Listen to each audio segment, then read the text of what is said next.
Good evening, everyone. We're going to call the County Services Committee meeting of the Washington County Quorum Court to order. Tonight, Justice Simons has agreed to do us the honor of prayer and pledge. Justice Simons. Dear Heavenly Father, thank you for this opportunity to gather together in your name. Please be with Washington County. Bless those that are residents here and work here. Lord, bless our neighbors to the north in Benton County as they continue their disaster relief and recovery. I pray that you're with those first responders and EMTs and just everybody involved in that. Lord, be with us tonight as we conduct county business. Give us wisdom and patience and understanding. In your name I pray. Amen. Amen. I pledge allegiance to the flag of the United States of America and to the republic for which it stands, one nation, under God, indivisible, with liberty and justice for all.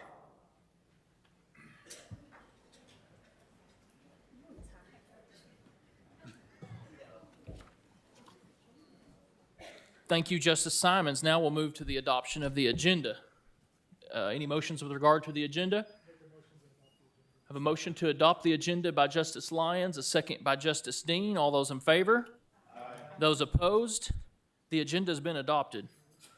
With that, we're going to move right into our monthly reports with first up, Director Tinsley. Come right on in, Mr. Tinsley.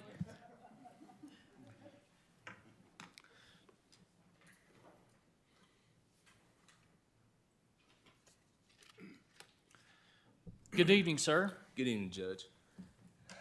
Good evening. In the month of May, we had 38 intakes, with the average length of stay being 6.68 days. The average daily population for May was 21.53. The highest number of intakes were battery in the second degree, felony at 6. Of the 38 intakes from Washington County and Madison County, 13 were from Division 3 and 25 were from Division 8. There were 13 total transports. 2 transports were done by Washington County Sheriff's Office and 10 were performed by the Juvenile Detention Center. Are there any questions that I may address at this time?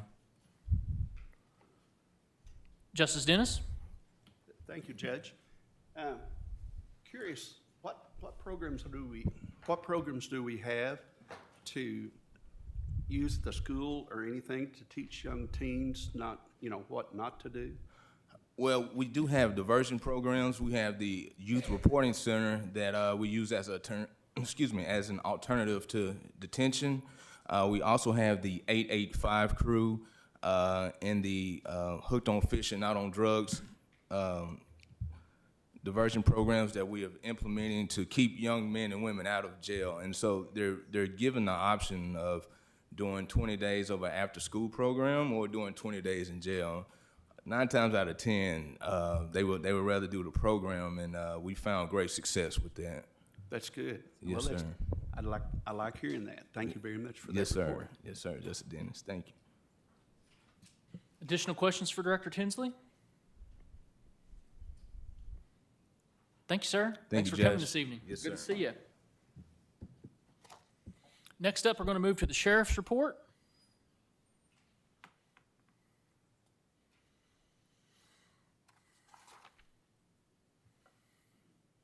Good evening, Sheriff. Good evening, Judge and Justices. Jay Cantrell, Washington County Sheriff. You've got the report that we sent out earlier, and in your packet, calls for service for our patrol services are down. The big news in our patrol service, and Judge may talk about it some, or he may do it in his judge's report, but it was a storm up in Benton County that rolled through last week, and so we sent 12 deputies up there just as soon as that storm passed through, and they were on chainsaws. They were with spray paint marking houses out in the Decatur area, so we mobilized our forces. The judge mobilized a huge force of people and took up there with the road department to help clear roads and check on the safety of the residents. While they were up there, we were able to mobilize some of our detainee labor to go out and work some of the roads in Washington County that had some trees across them, so we were able to free up some of the road department personnel by sending some inmate labor and deputies up to take some of the trees off the roads up in the northeast, so freeing up that. So that was a pretty big deal for us to be able to go up and help our neighbors to the north, and we were always happy to do that. Detention, our intakes were up over this period from a year ago by over 100, and we're just seeing that across the board, that our just more and more intakes.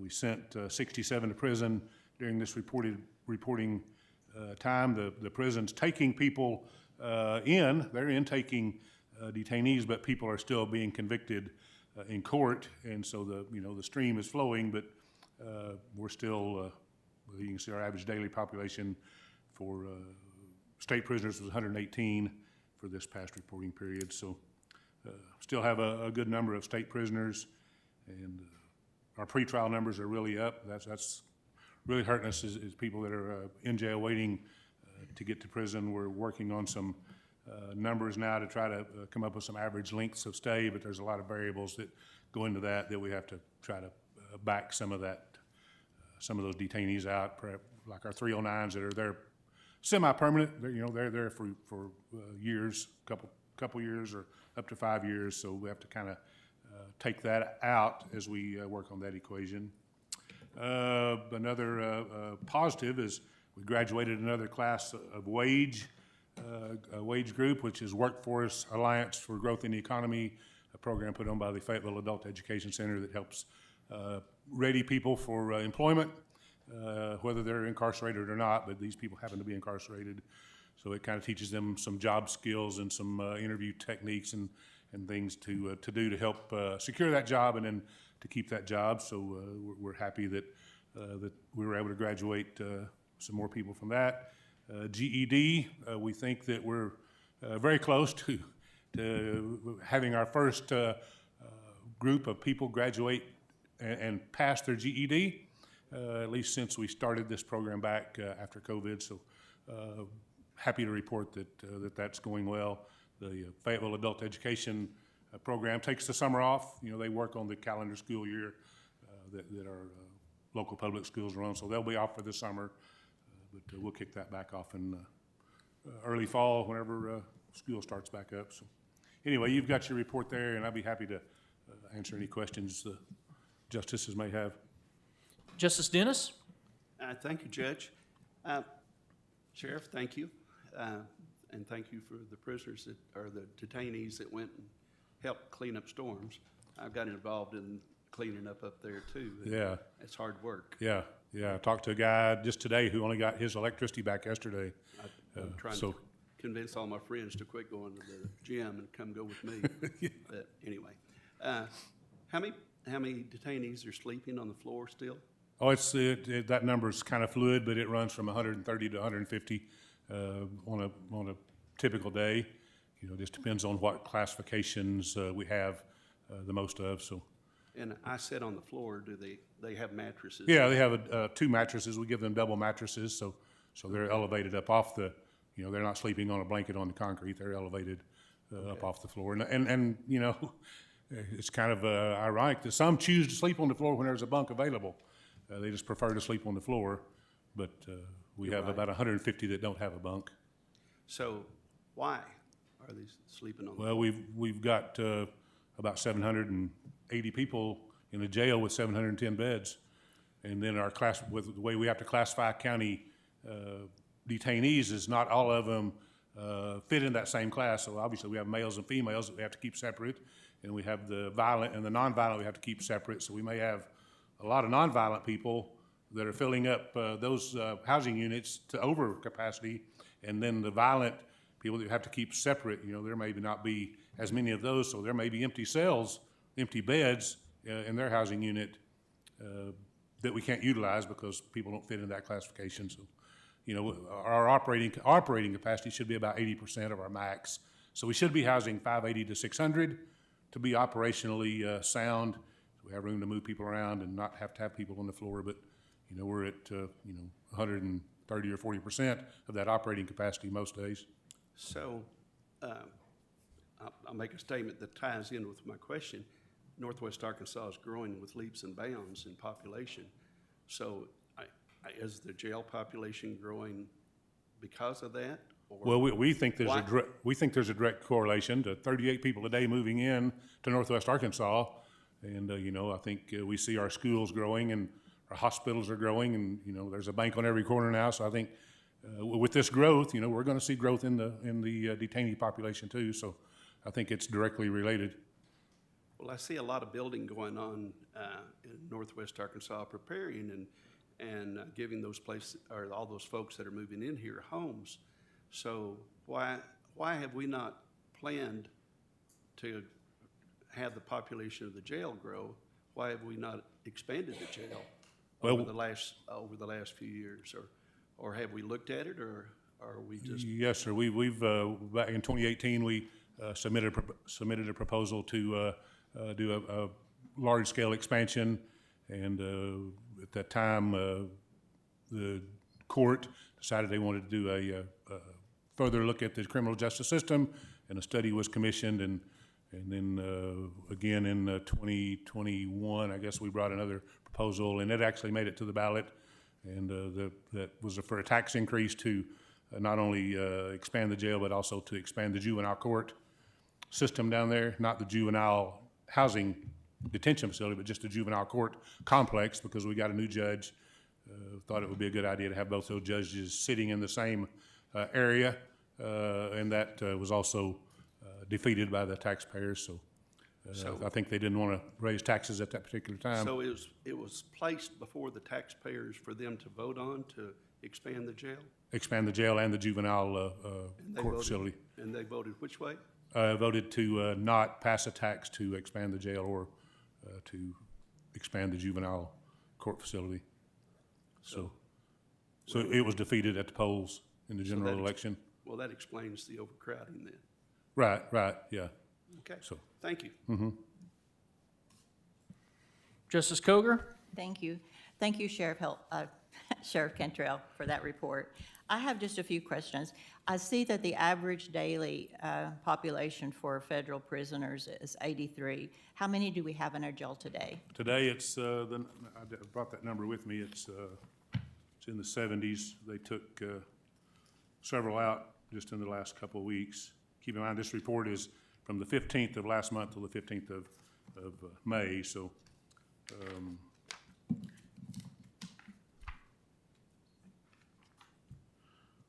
Federal prisoners, we have 72 in there today. That was as of 5 o'clock, 72. 72, okay. And how many are sentenced and waiting in the jail now for a state bed space?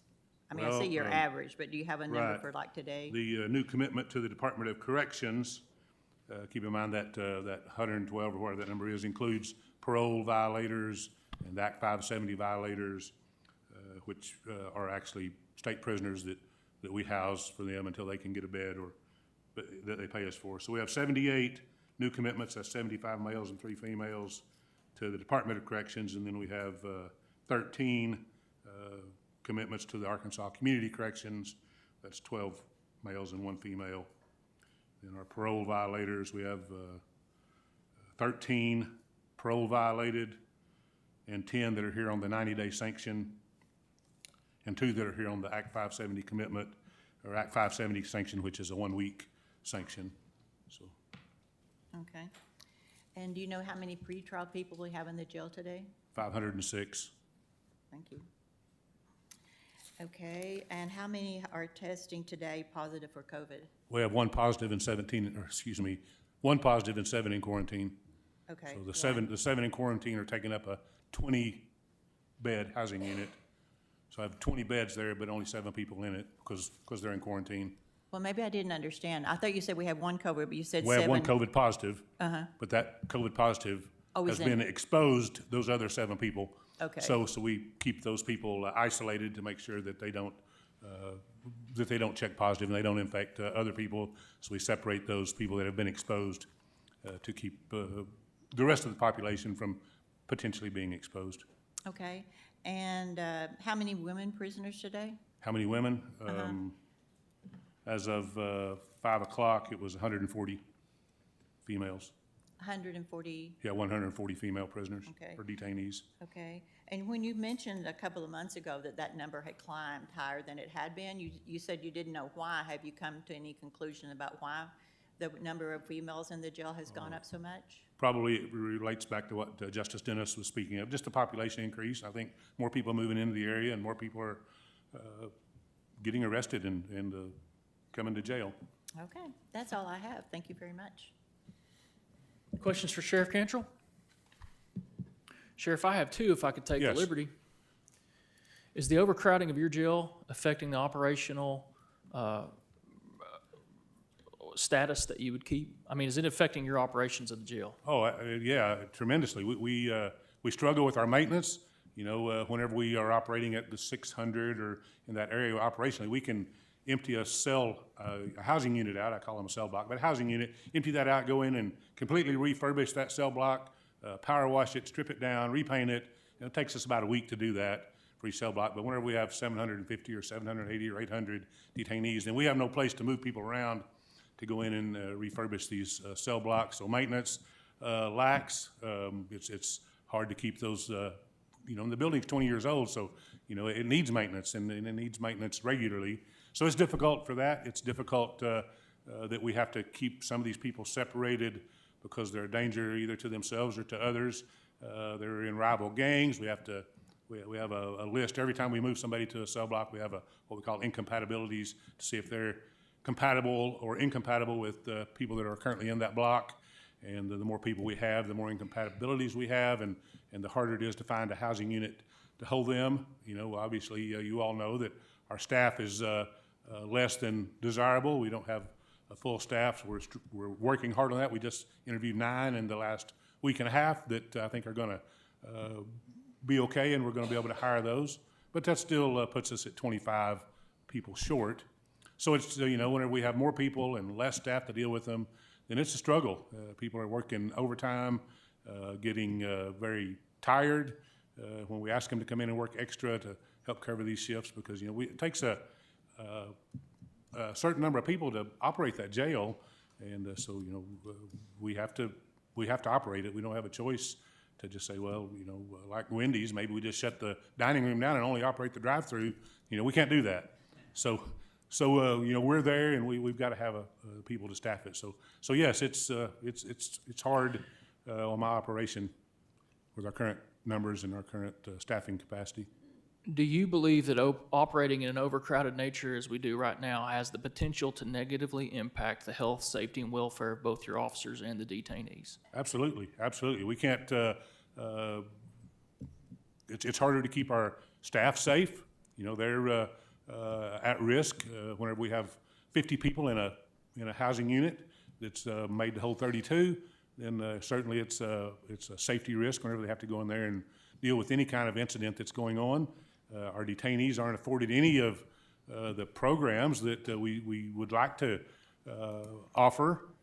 There's no place, there's no way to separate these detainees into like groups to bring in some programs, whether that be 12-step or religious services or educational services or even workforce training. You know, we just don't have the space to do it. So it does negatively impact both the staff and the detainees. Thank you, Sheriff. Justice Lemming? Thank you, Judge. Sheriff, you gonna be here for more questions here in a little while? Yes, sir. I'll be around. I'll just wait, and if need, I'll ask then. Yes, Thank sir. you. Justice Coger? Thank you. Sheriff, I forgot to ask, how many graduated from the wage program that you were talking about? There were 5 at this last class, 5 5. female detainees. Okay. And you said we're down 25 in detention. We have 25 vacancies in detention? Is that what you said? 25 vacancies, yes. Well, if these 9 all work out, yeah, we'll be down to about 25 vacancies. Okay. So what about enforcement? There are 8 vacancies in enforcement right now. 8, okay.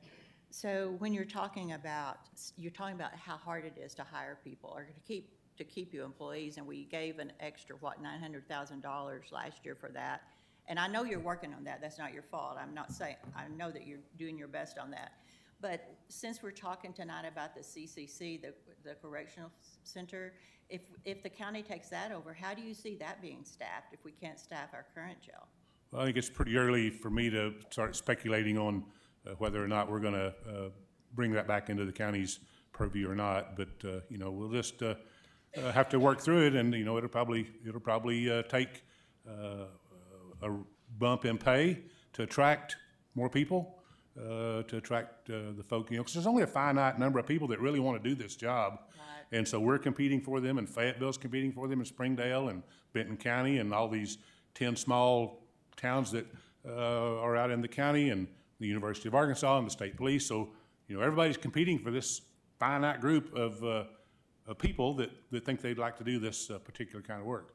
One advantage that I think we have, and that we're starting to see some benefits from, is our 18 to 21-year-olds who aren't old enough to be certified police officers, but they can work in detention and work in the jail. So we've really started aggressively trying to recruit that segment of the population. Out at Lincoln, give Lincoln credit, they have instituted a program where they teach some firefighting skills to some of these seniors in school, and this past year they instituted jail standards. So they teach jail standards now as a high school, as a senior level curriculum, so people that go to that, and we go out and teach it, we help their school resource officer teach it. People that graduate that already have their state certified jail standards certification, and can move right into a detention role at 18. And so we've got 2, that's part of that 9, that went to that class at Lincoln. And so, we're excited for that. We'd like to figure out a way to get that into more of our schools, and we'll work on that with some of the school administrators to see if that's a possibility. But hats off to Lincoln for stepping up and knowing that not every kid that graduates high school is going to go to college. Some of them just want to go out and get a good job, learn a skill, learn a trade, learn a profession, and we think this is a good one for them. Emergency service, they're teaching some EMT stuff out at Lincoln, so they're really forward-thinking on taking care of their student population, I think. Well, thank you, Sheriff. I appreciate you. I know you're doing the best you can. Thank you. Justice Dennis? Yes, thank you, Judge. You mentioned the other cities. I couldn't help but think about this, and I wanted to ask the question. I know that I just recently went to Fayetteville. I went to the memorial service for the fallen officers, and which was beautiful, by the way. And it was held at Fayetteville's U facility, and I think that was 15 or 16 million they spent on that. About 46 million. Oh, really? I was way off. 46 million on that. Well, thank you for that correction.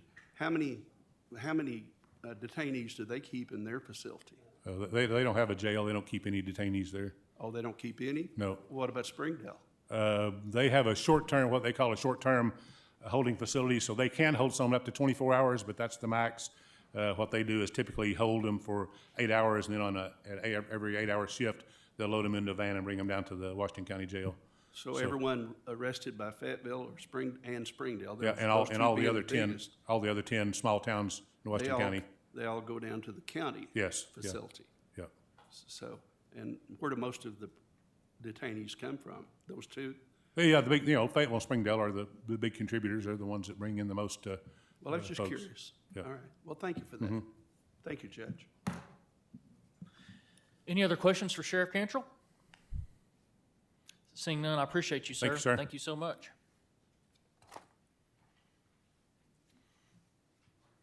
All right, with that, we're in the new business part of our agenda. First up is item number 6, an ordinance creating new planning and zoning law in Washington County and for other matters pertaining thereto. What you see now is the newest draft that Director Atta and Councilor Lester have put together of the ordinance. We've tried to incorporate any changes and typos and stuff like that we've discovered over the last few weeks. And with that, I'm just going to let Councilor Lester and Director Atta take it from here, let you guys open discussion and have any kind of comments that you need. Go ahead. Councilor Lester? All right. So we have attempted to address and answer any of the questions. JP Rail Stafford, I appreciate you forwarding the questions, and hopefully we've got those answered. One thing I want to say, our goal in this zoning ordinance was really to try to be simple, to keep it pretty simple for the county. You know, depending on where you go, you can have a whole lot of different zones. Different cities have a lot of zones. They get a lot more in depth in their zoning. That's not really the purpose of what we're doing here. Our purpose, like I've said from the beginning, you know, I think we've all seen that there are a lot of problems with our current process. I noticed that before I came to the county as the county attorney, a lot of just inconsistencies on conditional use permits. And so I think it's important that we look to do something that is better for our citizens, both applicants and residents. And, you know, I think that that's what this ordinance does. I had a conversation with J.P. Dennis today, and I will admit that by no means do any of us think that what we have here is perfect. The good thing about this ordinance is it can be modified by the quorum court from time to time as needed based on the changes within the county. One of the purposes, my purpose in bringing this to you in one comprehensive ordinance is because, as I have found out, and I've not finished looking into this because we'll have another ordinance to kind of peel some of these back, but I've already identified about 76 ordinances that this ordinance is going to replace. And it's not that we're getting rid of what has been passed in the past. It's just we're going to put all of that into one ordinance.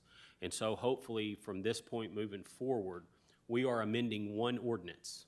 Every ordinance will amend back to this original ordinance. So it'll be a lot easier for people to keep up with on what those ordinances are, because what we have is we have 76 plus ordinances that have been passed from the 70s till today that have cobbled together what we have as our comprehensive planning and zoning ordinance. And so this is hopefully going to get all of that reset and easy for our citizens to find exactly where all these things are, because as you can imagine, it is very difficult to try to go in and find all these different ordinances. And so I want everybody to know that in no shape or form do any of us think that this is going to be it and it's going to be set and it won't change. We know it's going to change. We're going to have things come up that we haven't anticipated. We're going to need to change this ordinance from time to time to accommodate those things. So that's what we have. The map, there have been a lot of questions about the map. We've got to have a place to send that commercial business. You know, we've got to have a place. We need to be able to tell people, applicants that are wanting to bring business in, that there's a very simple way for them to do that, that there are these areas where they can purchase or rent property and put their business in without having to go through the rezoning process. And so then all they're looking at is an administrative work with, you know, professional planners that we have at the county, plus our planning board, which are professionals in that field, who understand and know that industry, to make sure that we're taking care of sight distance. We're taking care of lighting. We're taking care of, you know, all of the things that signage and parking and drainage and those things that our engineers and our professionals and the people we pay, who I think we would all admit, myself included, know a lot more about that than I do, that they're taking care of those aspects for us, and we're making that easier on those applicants. And at the same time, we don't have people that live out in the rural parts of the county upset because somebody's wanting to put a commercial business next to them because there's really no place else for them to go. I mean, it's just really throw a dart, see what you can hit. So we're trying to eliminate that. And so my hope would be that we've got to have a place to start, and that this would be that starting point for us, and that this court would do something really big that hadn't been done ever. The most comprehensive we've had was last in 2006 when we actually zoned everything agricultural, single-family residential. Now you would take that and say, okay, we're going to extrapolate on that. We're going to expand that.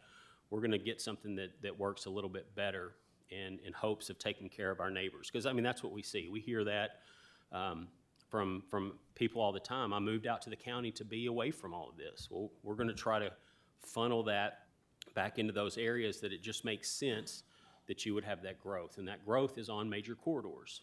That is just historically where we see things.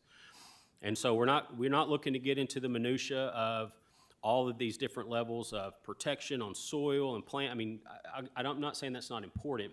The county doesn't have the capacity for that. Cities have the capacity for those things. The county doesn't. And so we want to kind of keep it simple.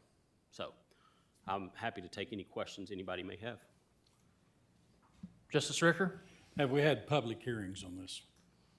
Yes, we have had several, these meetings are public hearings. We've had them here. Well, and according to invited state people. statute, the quorum court meetings, these type of meetings don't count. You have to have a dedicated public meeting for a rezoning ordinance of changing zonings on anything.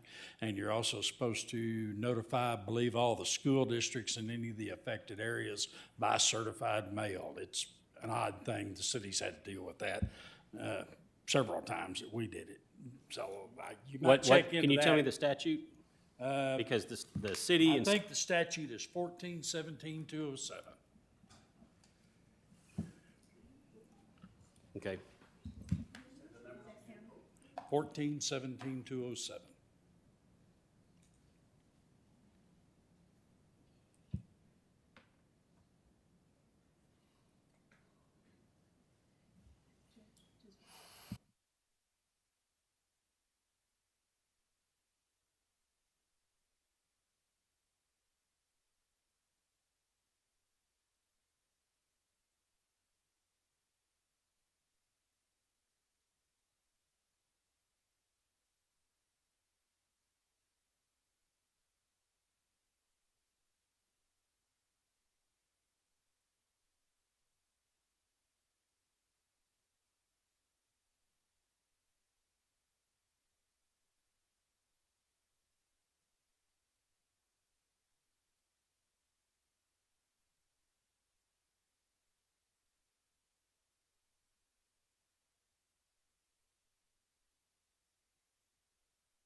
Okay. So this doesn't state that it has to be separate from a committee. It says a public meeting. It doesn't, I mean, this is a public meeting. The law says that this, well, the planning board hasn't even gotten to the point. We have to get the quorum court's input on this before we can get to that point. I mean, we're still at that planning stage of saying, we need you to recommend something to move forward on for us to make all those notifications. So this doesn't actually change the zoning, all it does. Sorry. So this doesn't actually change the zoning, this is just the initial step? Yeah, tonight doesn't change anything. Right. No. It's for the quorum court to have asked questions and put their input in to say, we're recommending this moving forward. Okay. So will there be meetings scheduled, do you know, so that the public can have any input according to that statute through the planning board? Yeah, the planning board will have a meeting on this as well. But it's got to be what the quorum court is ready to put forward. I mean, otherwise, we go through, it's cyclical. Otherwise, we go through this, and it's just back and forth and back and forth. Well, on the city side, planning always held the public meetings and had the input on all that, and then made the recommendation to the city council or the quorum court in that case. And then the quorum court or the city voted on whether to change the zoning from that point on. But there was always public hearing before that vote came along. And I think there should be public input before it ever comes to the quorum court. What? I don't disagree. How have we not had public input? Well, that's what I'm asking you, is if there were public meetings that were announced and put out so that people in the county that this will affect could come in and give their 2 cents worth. I guess my question for you would be, what announcement do you think there needs to be? Like Local papers. banners in the sky? No, I mean, think it JP Ricker, you requires understand to- these are public meetings, and it's almost like you're arguing that these aren't public meetings under the statute. Well, actually, the statute says, before the adoption or revision of an official plan or implementing ordinance or parts thereof, the planning board shall hold at least one public meeting on the adoption or revision. The meeting shall Maybe be adjourned from time to time. The board chair shall notify the court of the purpose and intent of the meeting in sufficient time to allow the justices to attend the meeting if they so desire. Public shall be notified of the meeting through local newspaper and other media. Okay, we'll do that. Absolutely.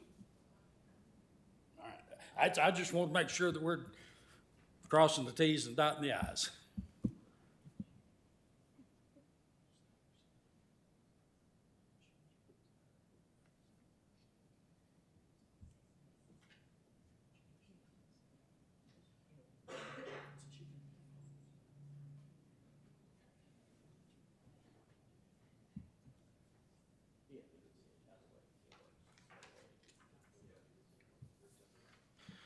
Justice Ricker, I just want to say, I think we have a chicken and egg problem in a weird way that the planning board has no authority until they have a law to act off of.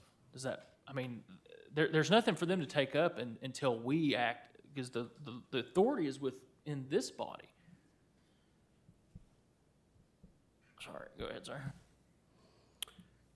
Okay. What we're arguing here is about the adoption of an official plan. And we've adopted an official plan.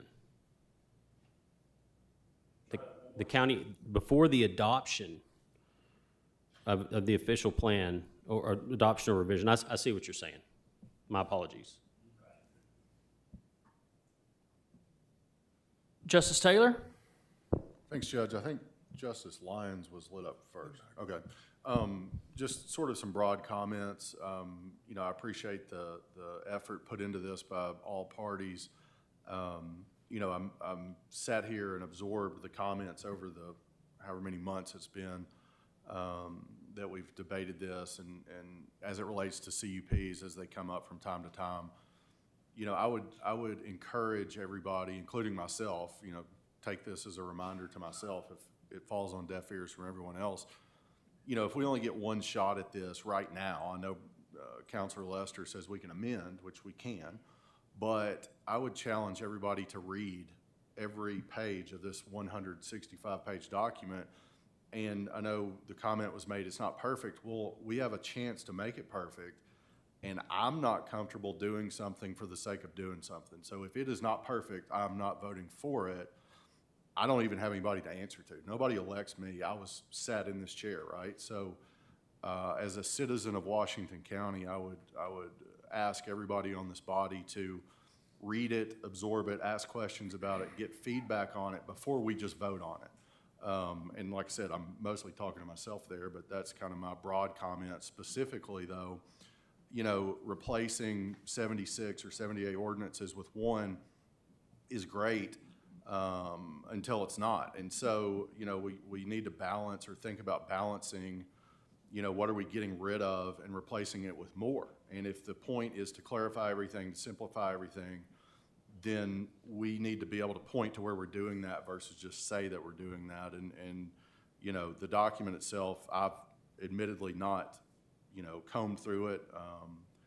And until, you know, it's time to do that, as Justice Ricker said, I mean, everybody needs to have their input heard and debated. And so, you know, I'm just happy to be able to be part of the process and would, you know, just kind of tell everybody and remind everyone that, you know, this is what we're here for, to pass stuff like this or not.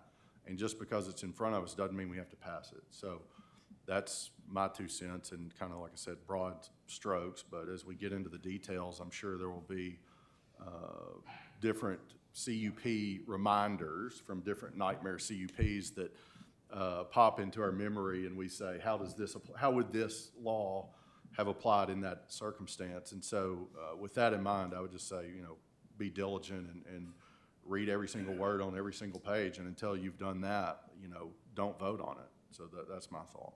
Thank you. Thank you. Justice Lyons, I'm sorry, I got my order wrong a okay, while ago, no Justice problem.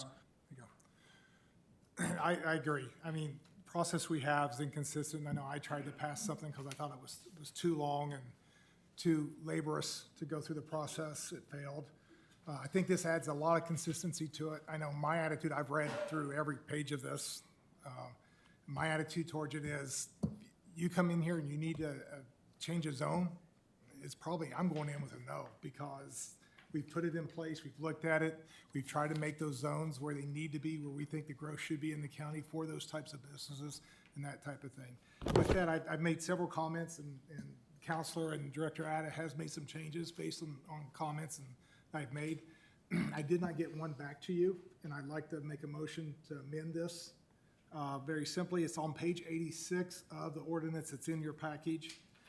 Section 15C states the boat, trailer, or recreational vehicle is not used for living purposes.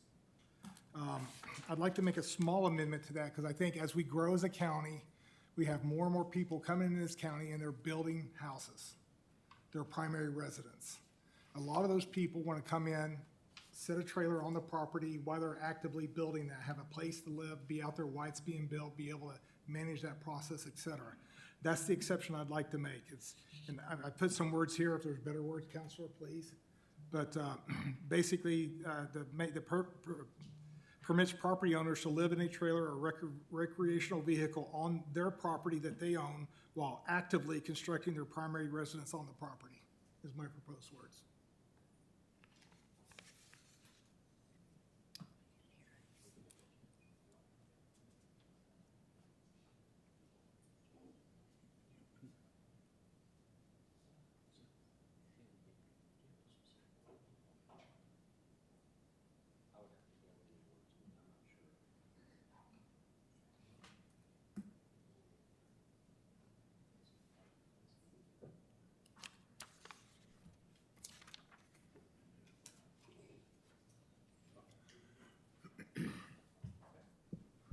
I have a motion to add exceptions for during construction to that. Active construction by the property owner to live on. Right, motion by Justice Lyons, second by Justice Dean.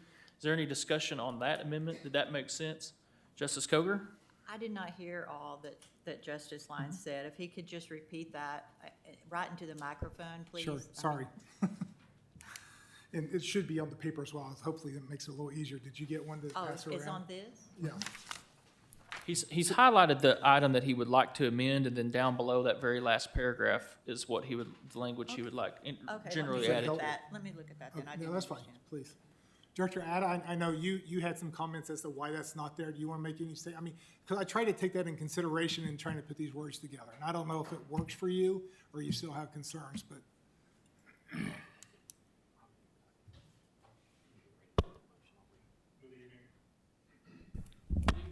Director Ada? Thank you.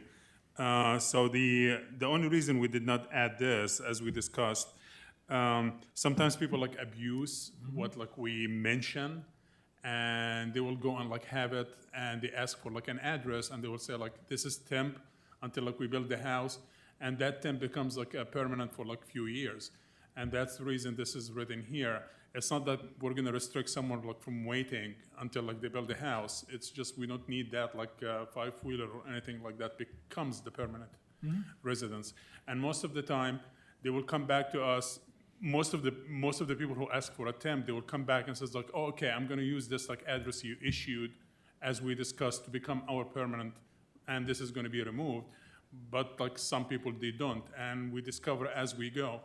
They're gonna split and sell like property, and now we have like multiple like homes on the property and multiple addresses, and that creates more issues. Understand. Yep. Like I said, I tried.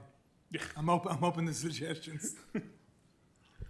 Counselor Lester, will you read that, what you think would be the amendment verbatim right now, so we can make sure that agrees with Justice Lyons' wishes? So subsection C here would say, the boat, trailer, or recreational vehicle is not used for living purposes except when living temporarily while constructing their primary residence. Does that satisfy? Better than mine, yeah. So that was the motion by Justice Lyons. fine with that. Justice Dean, your second still stands? Okay. Further discussion on the amendment? Justice Pond? Yes, to clarify, I want to make sure I understood or didn't understand. There's not going to be any language in here, anything pertaining to storm drain runoff or soil erosion in the ordinance that we're working on. Is that correct?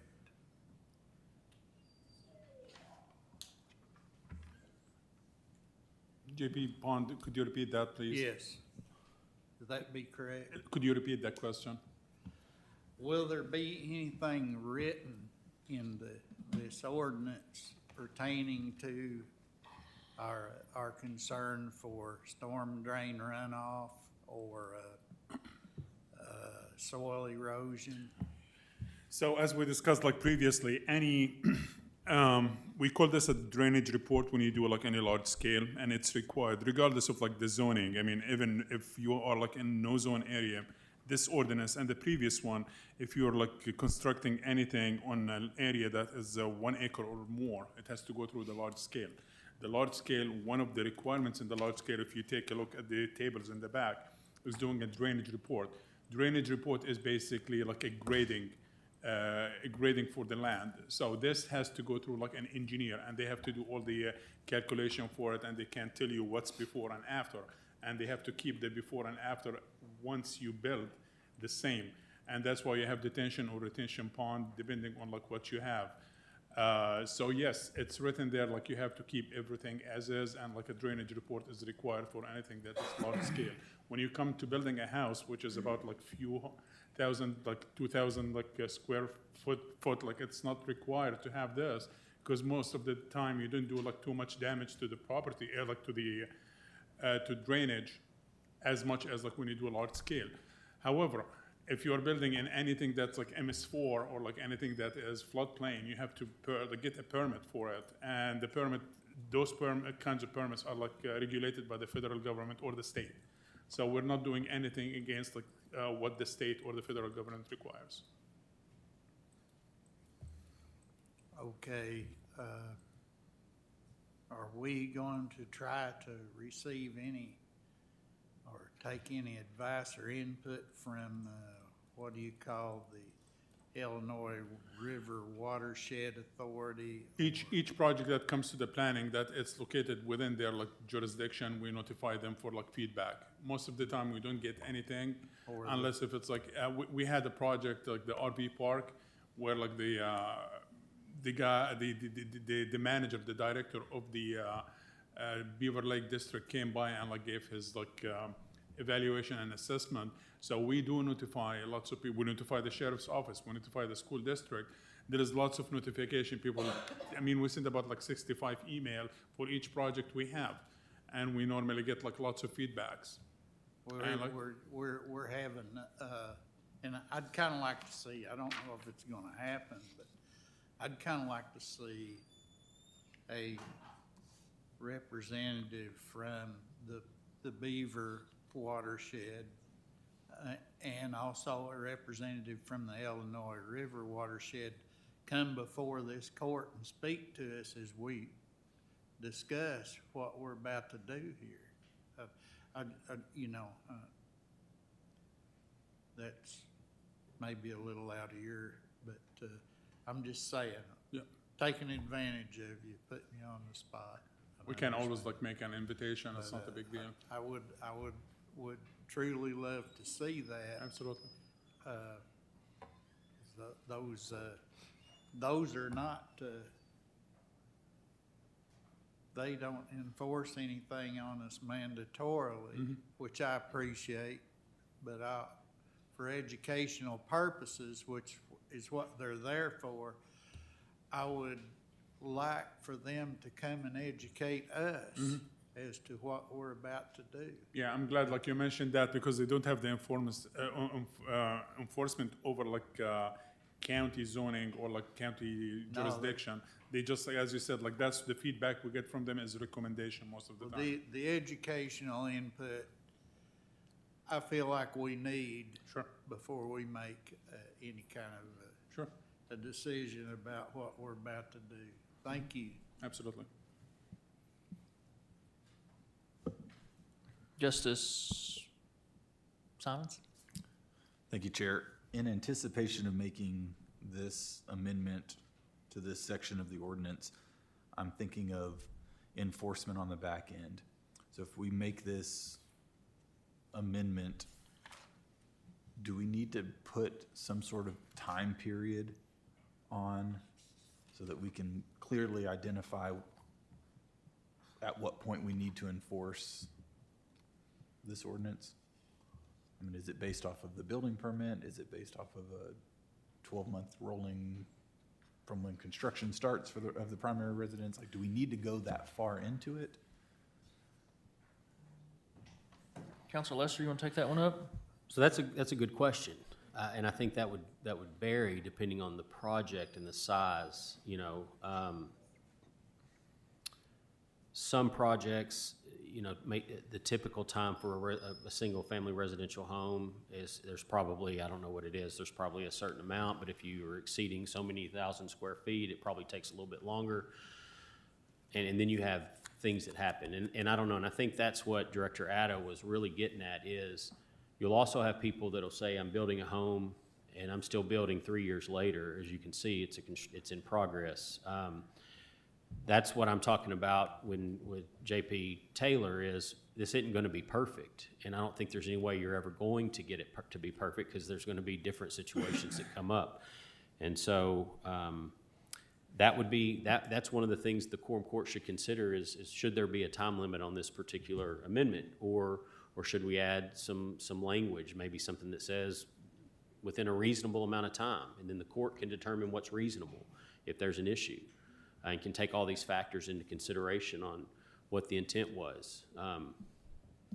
Yeah, that's certainly a question to look into. Okay. Justice Dennis? Thank you, Judge. Mine's a parliamentary question. We've got an ordinance, but we don't have a motion to accept the ordinance, so we're making an amendment to something we don't even have a motion on yet. Point of order, there's no sponsor either. Yeah, that is a very valid point. We don't even have a motion to pass it to amend it. Well, Yeah, or a sponsor. we don't, yeah, I'm not necessarily as concerned about that. We have a lot of ordinances we bring to committee and we don't line up a sponsor ahead of time. Usually we let you guys kind of figure that out. We go off who motions it, who tries to pass it. So, you know, I don't think that one necessarily concerns me. I do think it's interesting we are kind of in an interesting spot here with Robert's rules. So I'm not trying to squash, I'm not trying to squash any discussion. I just think we better do it in order or. Yeah, and it's up to you guys how you want to move forward. I mean, we see these as working meetings, so we're kind of in the chicken and egg problem again.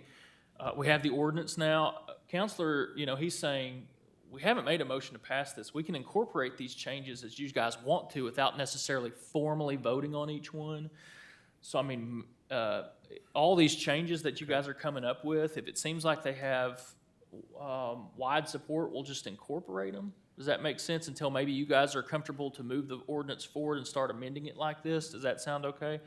Well, with the way I see it, with 176 pages and 15 people all bringing forth things that we hear from our constituents, this will be done in about 2 years.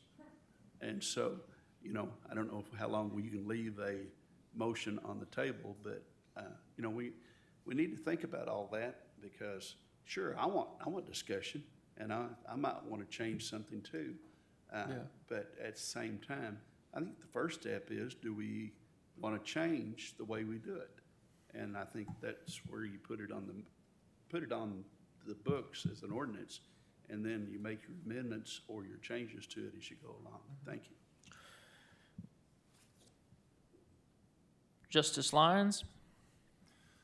So just back to J.P. Simon's point, that's the reason I use the word active, right? I mean, you're either actively constructing, making progress, et cetera, or you're not. I would rather be more formal and say as long as you have a building permit. But we in the county, I don't believe, require building permits. So unless we want to change that, we're kind of into more of a vague term of actively or something like that, I believe. And that's exactly why, is didn't want it strung out. I mean, if you're not getting a wall up and it keeps progressing, then you're not actively building, and you need to get on with it, in my opinion. So, but I'm open to any of that. I'm curious about JP Pond's point on having somebody come in before we move this forward and give us more education around the points he made. I mean, is that something we can reach out and have them I come mean, in next that's month? absolutely something that we can reach out to. Now, what I think we've been careful of as at the county is that we're not putting stipulations greater than state or federal law No. on the books. And so that's why we've never really maybe ventured that. But we can But I absolutely think do the that. educational, right? So, Yeah, and let me say this, I don't think anybody, and I hope Justice Taylor realizes this, at no point did we bring this ordinance down here tonight and think this was gonna get passed. We just have to start somewhere, you know what I mean, that's just where we're at, so this is what we're this is the way I see this playing out. So, yeah, absolutely, we could have them come to maybe the next county services All right. meeting if they can make it. so given what's happened here, is it appropriate that if everybody seems to be maybe in favor, if not, speak up and incorporate this in, and then have somebody come in and educate us and then readdress this Right. next month? Yes, without objection, we would like to incorporate Justice Lyons's language into this preliminary ordinance, if that's okay with everybody. You understand what we're trying, it's like we're on the balancing act of formal versus Of informal. course, if I got my stuff together and got it to him earlier, we went bigger. So. Right, well, I'm just saying that, I want to really respect everybody's involvement in this, okay? And so I'm not trying to push it or take some certain suggestions and not others, so we'll incorporate that, and then we'll, what I foresee, I want to continue to debate, discussion night, but at some point, we'll just need to motion this for another month. Does that make sense? And we'll see how. So I want to keep the debate going, but it sounds like ultimately, we're going to table this till next month and get somebody to come in. Am I? Absolutely, I think we were going to table it just to keep working on it anyways. Keep working on it, but go ahead and keep discussion going. We will need to table it. Does that make sense? Like at these meetings, if there's not a consensus to move it forward, we will need to table it for another month just so that we can keep it active on the agenda. So if we do that now, does that stop discussion? Or if we? Yeah. Okay, so let's. Well, I mean, we could have a motion on the table. Yeah, well, never mind. Let's so finish discussion. Continue Yeah, let's discussion, we'll finish come back discussion. around to that motion. Justice Wilson? Thank you, Judge. I certainly support the discussion that's gone on thus far and suggestions on some changes here. I would like to say in a general sense, I think realistically, we all understand that with this long of a document, we couldn't possibly, as a court, go through it line by line and discuss every line in detail. I don't think anybody wants to do that. We'd be here a lot longer than 2 years. But to delve into something like has been brought up tonight in the discussion about living quarters on a piece of property, I think that's productive, and I support the idea of making the language more specific. But having said that, I do think you need some specific parameters in there at some point, and I think I would like to have the input of Chief Johnson if we're talking about a timeline, because he probably knows better than any of us how long a trailer ought to sit there, reasonable. What is a reasonable time? Well, we could debate that. He could just tell us what a reasonable time is, and I think he's a good resource we could use on the specific language there. So at any rate, I support being more specific in this instance, and whether we do it tonight or not, that's fine, but those are just my thoughts on this particular issue. Thank you. Justice Washington? Thank you. My comments are very similar to JP Wilson's. I also wanted to ask just for the amendment to be read again, because what Councilor Lester read seemed to focus on when living temporarily, and what was proposed seemed to focus on while actively constructing. I think both of those need to be incorporated. We need to be sure that the specificity is there, and I also support adding discrete timelines or something more specific to that amendment. Counsel, will you read this amendment one more time? I do believe we did not have the word actively in there until you restate it, and then maybe we'll have something as a placeholder if we want to get more specific timing lines in there. Counselor Lester? Subsection C, the boat, trailer, or recreational vehicle is not used for living purposes except when living temporarily while actively constructing their primary residence. And as I sit here and listen, and even if we had a time, we could possibly add that extensions could be granted administratively through our planning director for, up to a certain amount of months termed if somebody shows that they are actively doing something and needs 3 more months, 4 more months, something like that. So those are always things that we can consider to try to incorporate any unforeseen circumstance that comes up. The planning always did like 90 days extension as like the norm. And we can make it like up to like 1 or twice, and after that you have to reapply. But I guess like 90 days will be enough. Justice Seki? Thank you, Judge. Let me collect my thoughts so I could be clear on this. I thought this is what it was all about, is to submit discussions or ideas. I know that we talked about having the county services as a question answer for the public to come up, but we didn't work out the details. But this was going to be an organic process, submitting ideas and to the planning department, and you're the expert. I mean, you see this all the time. You live and breathe planning. And so we trusted your advice in steering us in the right direction. But that's what I thought this was all about. It wasn't about making a final motion and knowing it perfectly, but to submit discussion and ideas and amendments and considerations, right? Isn't that what this was supposed to be? Absolutely.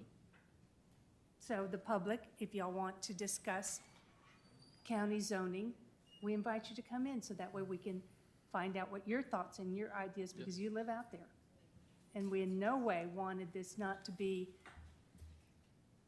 this is what these meetings are. They're public and they're on YouTube, and you can go back and see them and review what was said. So that's my only comment. Thank you. Justice Lemming? Thank you, Judge. In the rural area, a lot of you probably not been in a rural area, but you'll go find old houseboats that's been turned into houses they live in permanent. So are you going to take them away from them?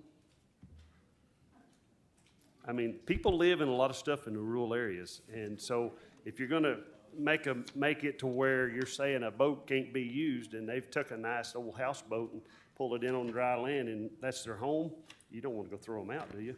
So that's something we're going to have to look at. So all this is good, digging through it's all good, and we're still a long ways from being ready to vote. You know that, and I know that. And I've got a lot of gentlemen I've took a lot of this stuff to, and we've been having meetings and talking about all this, and it needs to change, and we're going to have to change it. But let's go slow and let's get it right, like Mr. Taylor said. It takes a lawyer to read that really good. I've struggled reading it, and I've had lawyer friends that's answered a lot of questions, and they don't like a lot of stuff's in it. So we've got a lot of digging to do, I think. So thank you. Justice Simons? Thank you, Chair. I appreciate the discourse tonight, and I know we keep going kind of broad and talking about this thing as a whole, and then we'll delve down into the minutia of this. And if we're going to do some deep delving, I'll just throw this out there for consideration. Going back to this particular amendment in this particular section of the ordinance, might I suggest a time frame? From my background in insurance, new residential construction requires a builder's risk policy. If it's being financed, that builder's risk policy is for 1 year. There's extensions that can be had on that. So I think 12 months is a probably good, safe place to start that, as it would coincide with the builder's risk policy that's a necessity for that new construction. Since we don't have the building permit requirement that we could kind of fall back on out in the county, that insurance requirement might be a good standard to parlay county ordinance to and say, hey, if you're going to start the construction of a residential building, you're going to have to insure that thing while it's being constructed, and we expect you to have that reasonable amount of time coincide with that insurance. Let me suggest this. Why don't we take this concept and this language back? We'll get Chief Johnson's input. We can do that in public also. We can get his input. We can continue to work with Director Ada on what's kind of been maybe customary within the county on time and extensions and stuff like that. Work with the counselor, and maybe we'll come back with a recommendation for this section that maybe you guys can all, that way we can try to take in all the ins and outs of it and get something that you guys can all live with. Justice Taylor? Thanks, Judge. This is more of like a administrative, logistical question, but with an ordinance this long, would it be possible to get a red line? Like, so we have a working copy, and every time there's a change, we can go directly to what changed? I mean, how would that work? I mean, somebody has an original document, right? You mean starting from what, the version that you have now, with the That'd be changes you make? fine, yeah. Sure. Is that possible? Yep. Thank you. Justice Rio Stafford? Thank you, Judge. This is a procedural question, really. If we don't move forward with a motion on this tonight and we just, hold it on the table for next month, does that prevent us from getting public comment tonight from folks who might be here to speak on this? Can we still do that? If folks are here to give their input? Procedurally, it would in front of the ordinance. That we do have our public comment time at the end of the meeting, and that would be the appropriate place to address that. Okay. So in other words, anybody who came here tonight to speak on this, it sounds like we're probably not going to move forward with this, is my assumption. So if you'll be so kind, it sounds like stick around for the end of the meeting to give comment on this. Yeah. Is that correct? Absolutely. Okay. And I continue to say that you ladies and gentlemen sitting on this horseshoe are our best ambassadors right now to help us gather those questions. If they're talking to you outside the meeting, I'm not trying to dissuade anyone from speaking to it at a meeting, but a lot of those questions can get kind of technical and kind of specific. I think you're a great example of that. Some of the questions that you've pushed up to Counselor Lester, and so sometimes just that more time that Counselor Lester can take with it's more appropriate also.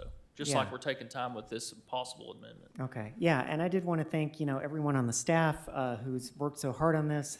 Thank the Northwest Arkansas Regional Planning Commission members, our member who helped us with this. And I can see from looking at the map, and I have tried to go out and tried to actively solicit from the community,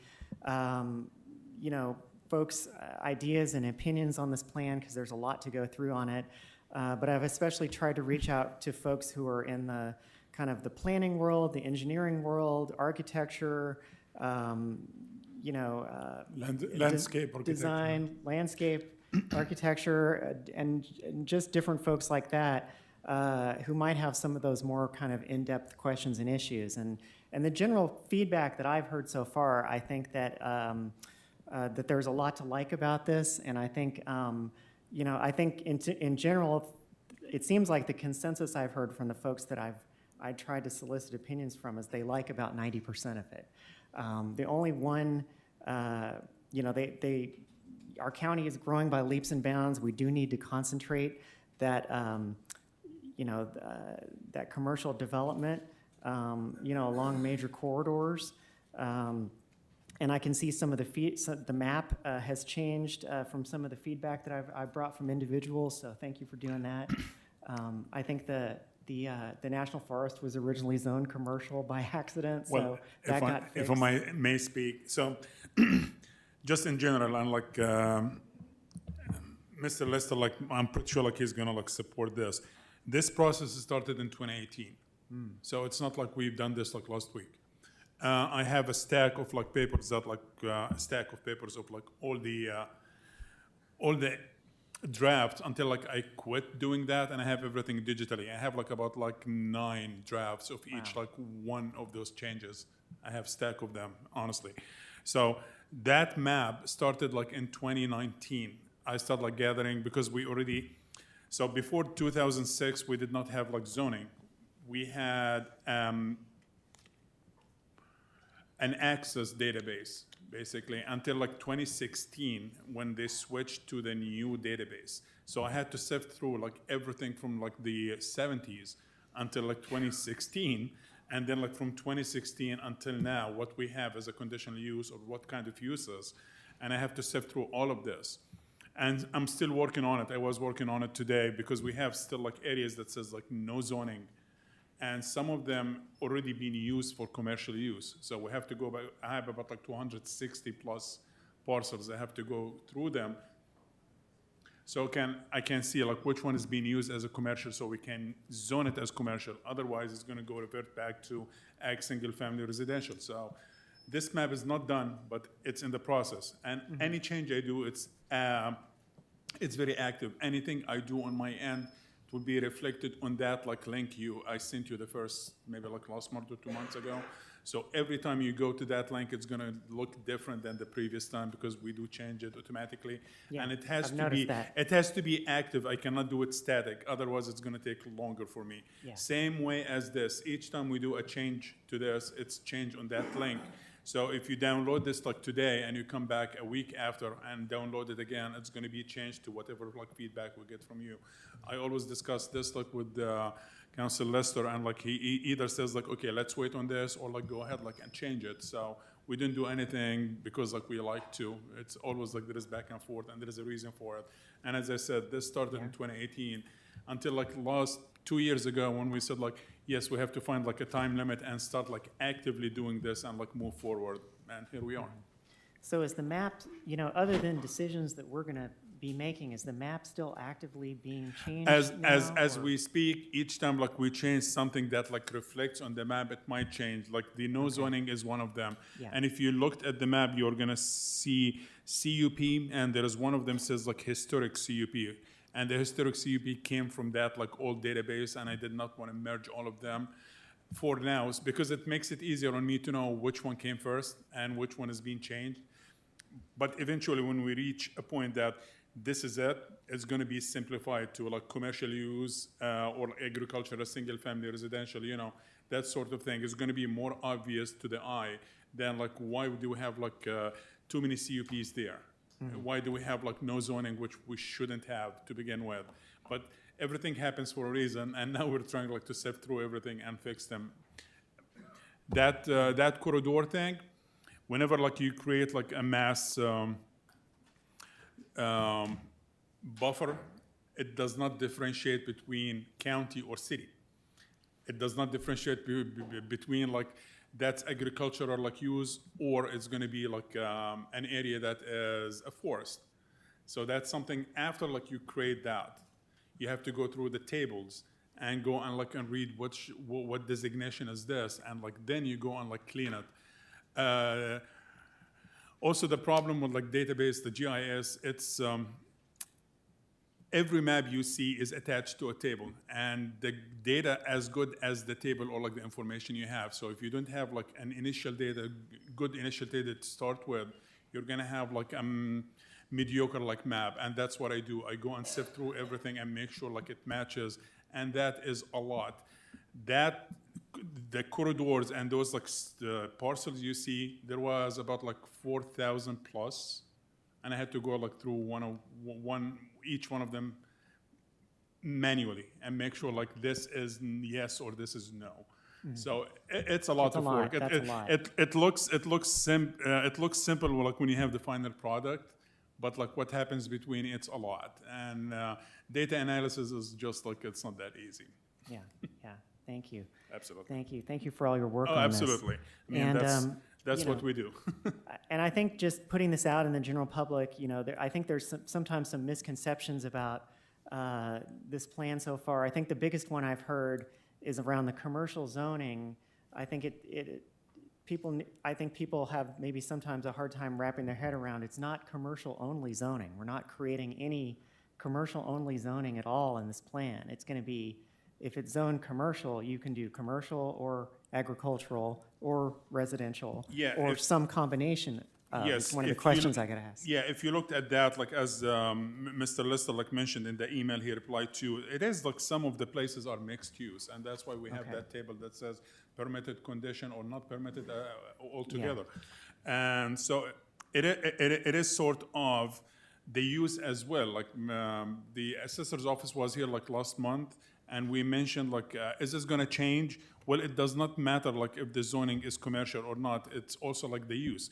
If it's commercial and stayed vacant forever, it's still like vacant. Yeah. It's not has to be, but it makes it like easier than someone apply for a conditional use permit. And we've seen this with the event and the wedding venue that came before us, and the applicant spent like almost $30,000 and then went through the whole process and got approved until like she was appealed, and then she lost all of this, and all of that got reversed.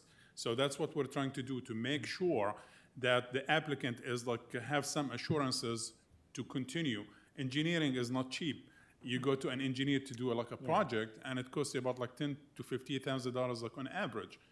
It's not cheap, and that's what we're trying. We're trying like to streamline everything to make it easier. Yes, your project might move forward. It makes it easier, so you can spend the money or like go to a lender and get money. But you don't want to do that until like you make sure like that's something that's not going to be stopped by the end of the process. Like the last step is going to kill everything. That's the whole thing. Coming back to the to the process itself, we have timing for almost everything. So when we used to have zoning, rezoning, and conditional use permit, we have time. We have 12 months for like a conditional use or rezone for like any uses other than agriculture and residential. If it's tied to a condition, to a large scale, it will give you 18 months to initiate that conditional use. Otherwise, it's 12 months. So if that project or like that approval sat there like for about 12 months without like initiating the project, it will be nullified and you have to reapply again. If it started and like you need more time, we have like 2 90 days extension, and we still have this here, and we had it like in the old code. So we have not changed much as like we just streamlining the whole process. So we're basically working backwards to make it easier on the public. When it comes to changes, we have general provision on page like 70, and you keep move forward. There is like non-conforming structure and uses. We have repairs and alternation. We have discontinuation of use. We have change of use. We have damage and destruction.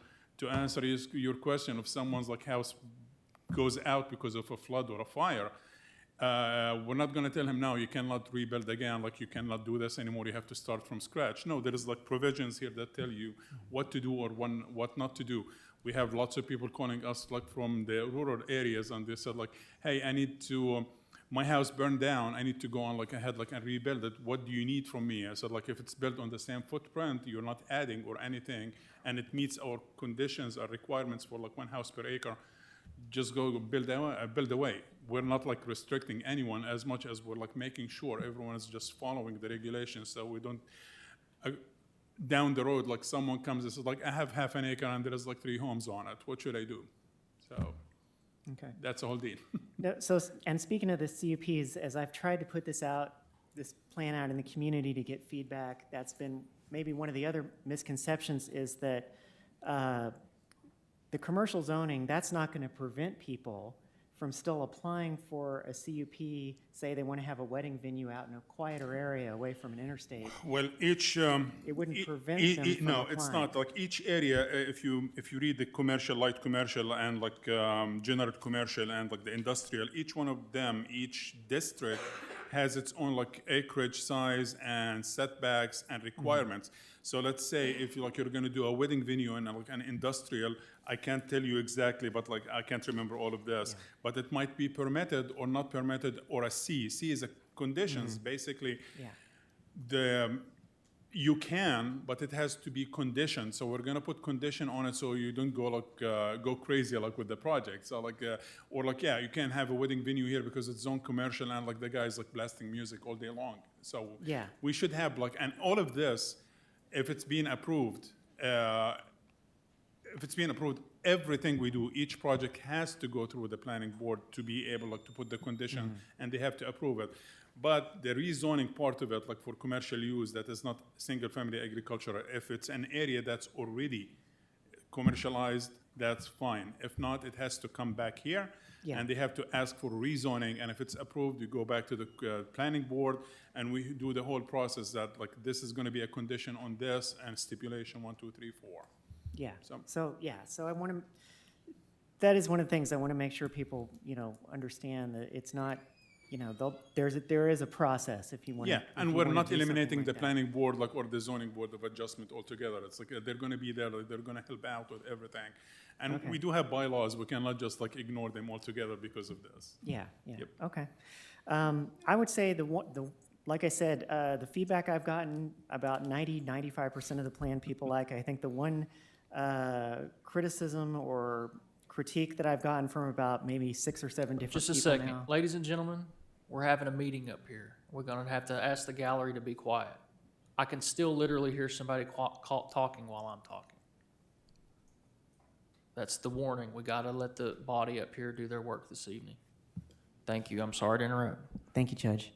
The one critique that I've heard from about 6 or 7 different people as I've tried to solicit opinions is that they feel like, and I wanted to just put this out here for my colleagues, is I've heard feedback from folks that they would rather see the commercial zoning kind of clustered around major intersections throughout the county rather than chained all the way along state highways, because some folks feel like that may sort of open up the county to kind of like strip commercial development and encourage sprawl and things like that. So I wanted to kind of just put that idea out there for my colleagues to kind of think about, that I've gotten this sort of feedback from folks. And that's, clustering the commercial at major intersections. That's really the only major change to this plan, that I've heard in the feedback that I've gotten. And I forwarded that already to Mr. Lester and Mr. Atta already. As I'm talking about this, I did, have a question about this, because I know we've talked about how the map can be changed at some point in the future. If we do adopt this, we can still change it.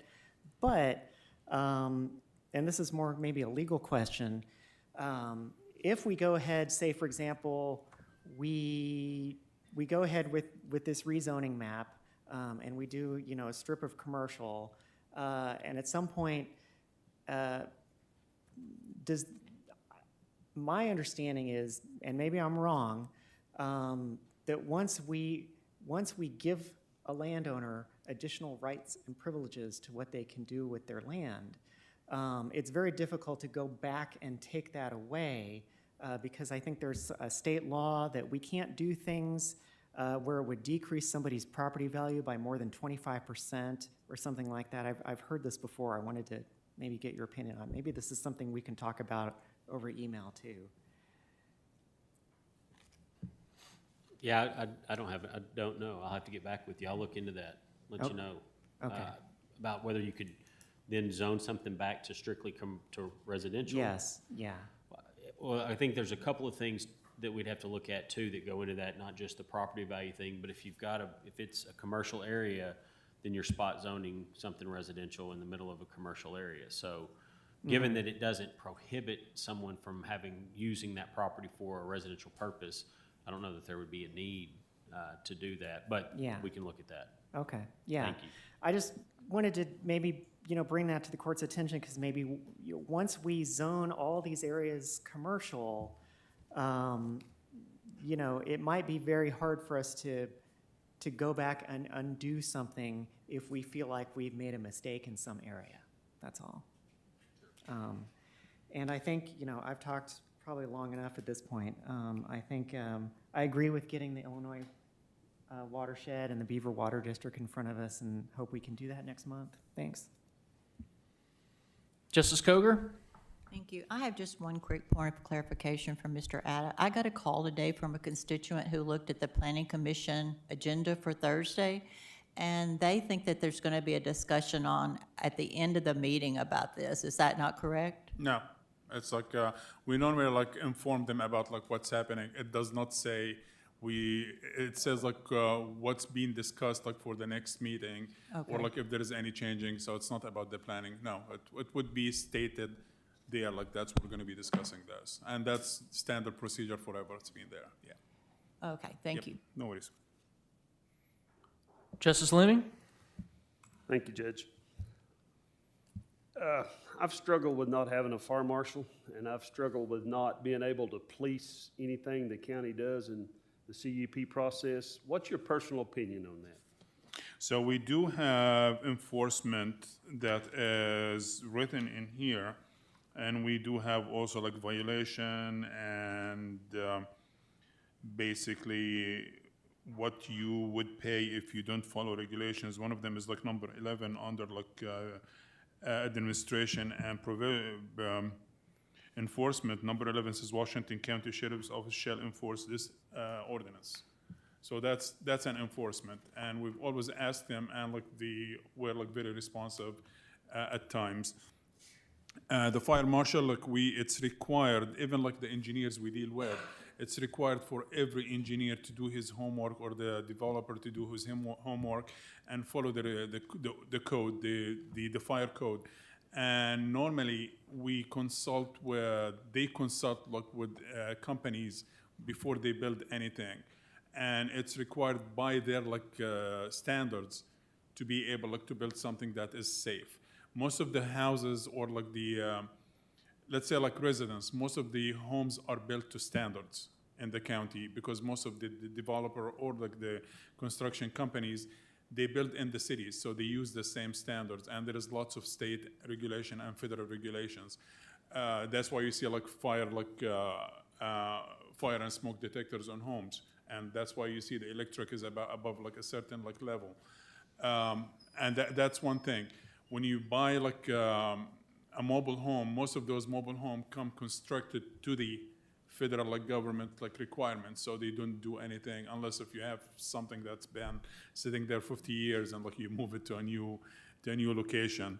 But yeah, most of the developers and the engineers, they make sure like everything is designed according to those like state and like fire like hazard like regulations, and the flood as well. So in some of this language I've read that you're talking about having to put big water towers out for subdivisions to be built in the rural areas. So you're saying that the sheriff's department will make sure them towers is built right and put up right and operated right? Or is your office going to do that? We've never like had any issue with like building any subdivision because like everyone like knows exactly how to build subdivision, especially like when you have to spend like millions of dollars.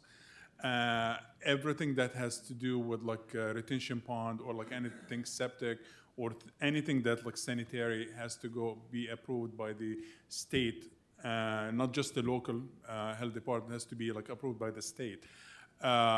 Anything that has to do like with water comes from the utility itself. The providers themselves, they do have regulations and they provide you with all the services.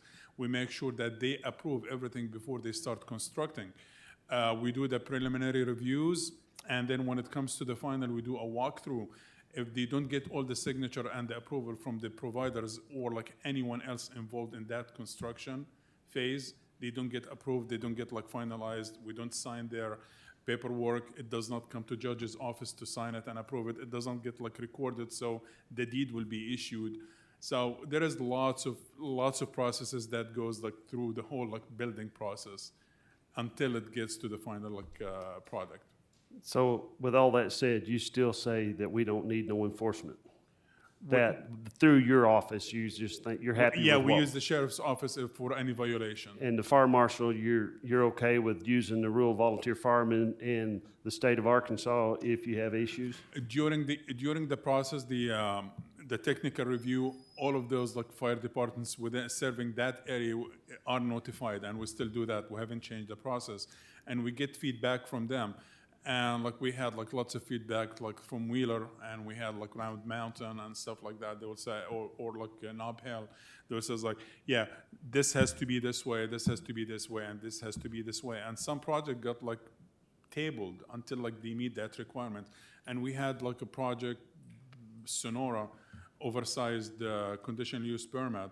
that had to wait about like 2 weeks to get the feedback from the state fire marshal to be approving whatever the local fire marshal asked for it until we move it like forward to the planning board. So we coordinate a lot. There's lots of coordination that doesn't happen on the front of you. We work like, we make it looks easy, but there is lots of stuff happening in the background like nobody sees. Thank you. Well, that's been a very beneficial conversation. Unless anybody has any other pressing comments or questions right now, Justice Ecke, I believe a motion would be in order. Justice Ecke? Thank you, Judge. I make a motion to table this to next month's county services meeting. I have a motion to table item number 6 till the next County Services Committee by Justice Ecke, second by Justice Dean. All those in favor? Those opposed? Item number 6 will move to the agenda of the next County Services Committee meeting. Thanks for your feedback. Keep them coming. Thank you, Director Atta. Thank you, Counselor Lester. With that, we're going to take up item number 7. Item number 7 is an ordinance amending ordinance 2019-44 to correct an error and other matters pertaining thereto. Ladies and gentlemen, we bring you this ordinance tonight because in 2019, we opened up the county benefits to where quorum court members could participate in some of those. We've noticed a potential snag in that, and that is that you guys don't get a regular paycheck, if you will, every 2 weeks. There might be weeks that we don't have meetings, and sometimes those payroll deductions come out of those weeks where you don't have paychecks. And so what we're wanting to do here is you're still absolutely 100% eligible to participate in these programs, but we would like for you to pay for those programs up front. Does that make sense? And then that way we don't have a payroll to deduct every month.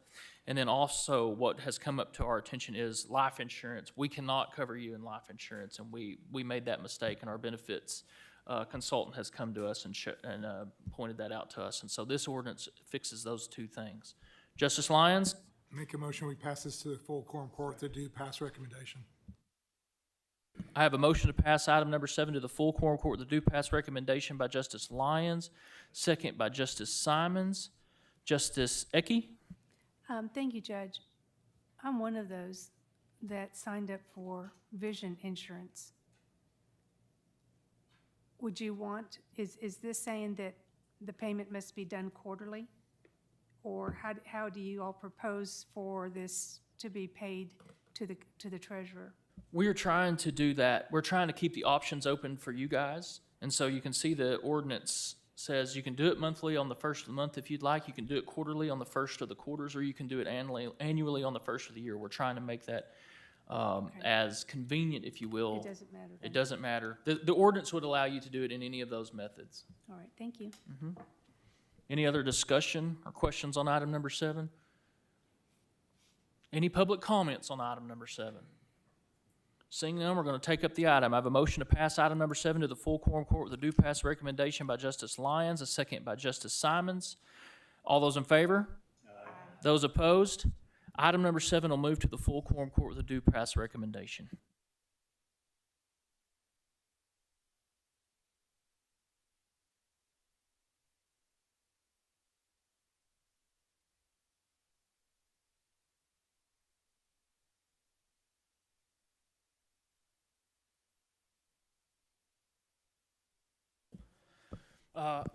I might draw the ire of this board and the public here this evening, but would it be possible to take, without objection, a 5-minute break before we start this next section of the meeting? I feel make a motion. We will start back at, can we do it at 7:40 sharp?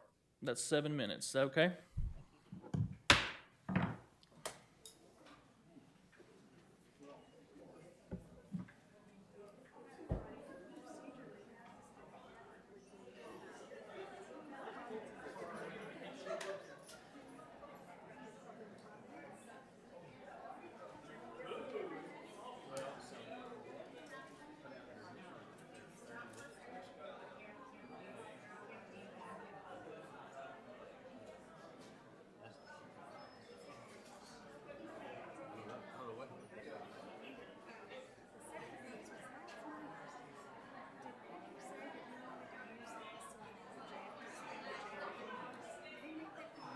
Yeah, he said that's one of the things that they look at.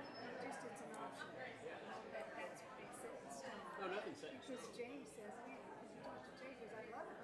Right now, we can't even staff one. Well, yeah, I mean, there's some things that have to be considered to do that. I think that, hypothetically, that would be a great facility. It's a 200 and something bed, 239 bed. and it would get 150 people. And there's a lot that goes into it, but Jay has said that absolutely, if that is something he thinks we can do. We can make it.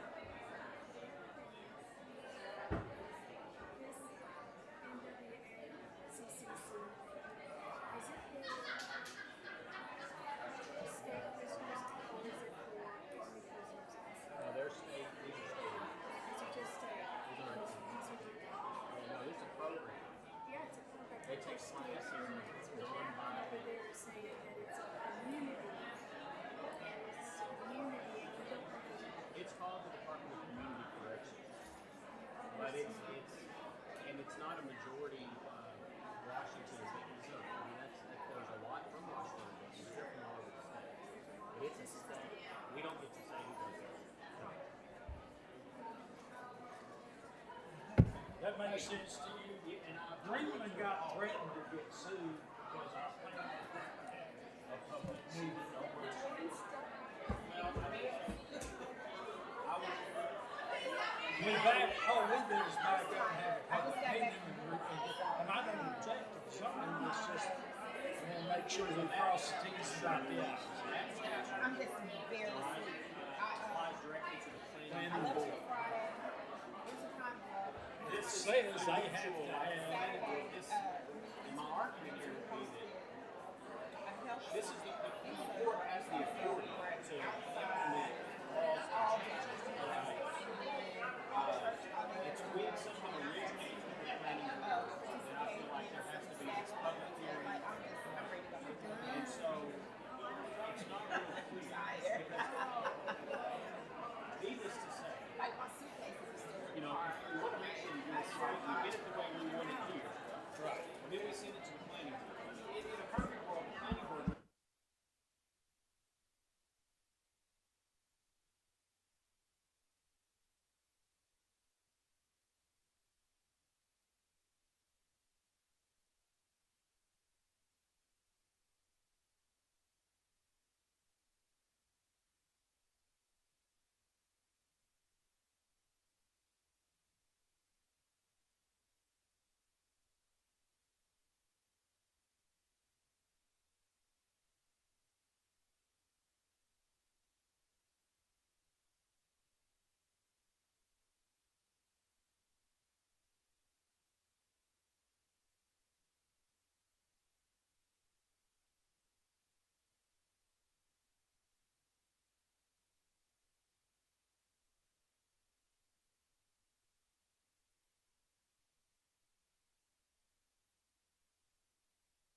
All right, ladies and gentlemen, I'll bring the meeting back into order.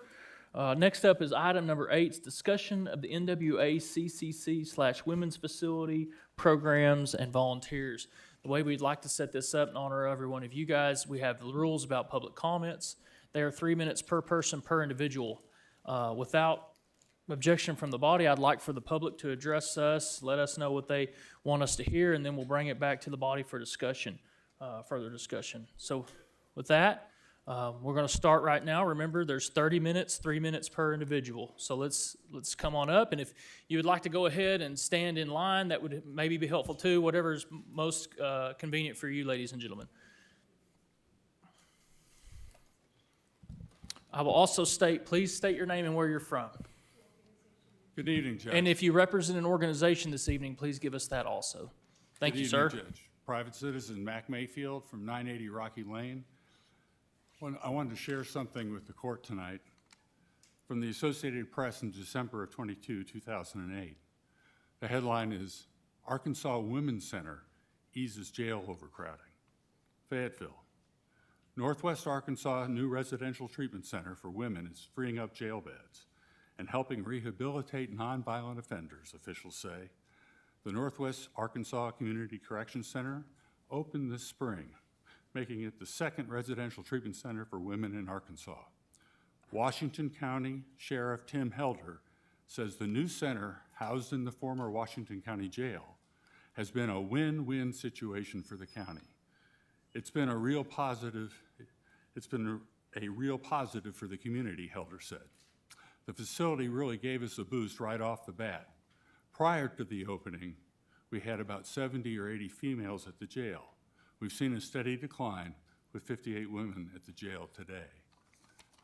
It seems like there's a perception that we're carrying the state, and I certainly understand that Washington County's gotten the short end of the stick financially from the state when it comes to holding their people at the detention center. But there are true benefits to our community, as I think you can see tonight, and I hope that the county will be able to find a way to not end the lease and find a way that's amenable to everybody so that we can keep this going on in our county. At one point, we had a report from the National Center for States, from the Brennan Center for Justice, and they said we would build a new jail if we did nothing. This is part of doing nothing, just like closing the CSU and not having the Criminal Justice Coordinating Committee meeting for, seems like a year now. I hope we can move forward and not just be incarcerating people, find a way to get them back to us, work with the state to make that happen. Thank you. Thanks, sir. Public comments.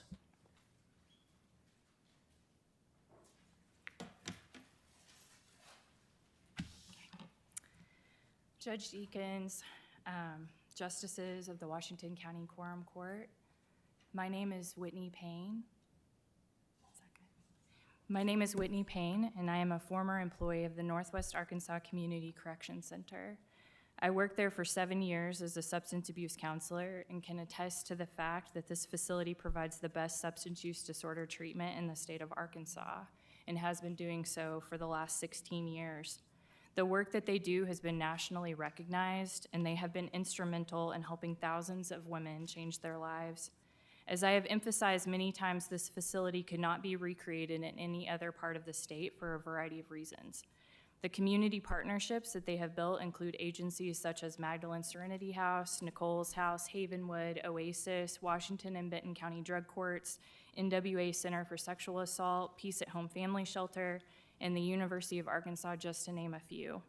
They offer wage, serve-safe, community college classes, GED classes, art and kennel tech certifications, psychoeducational groups, and individual counseling.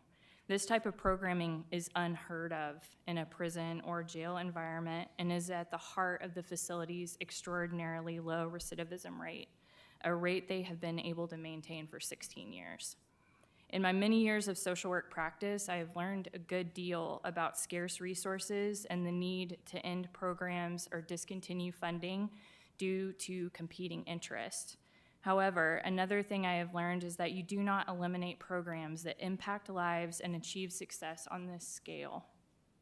Shuttering this facility is a reactive measure to a complex problem, a systemic problem. It will not offer a long-term solution to the overcrowding in the Washington County Detention Center, especially since anywhere from 75 to 85% of those detained are not state committed.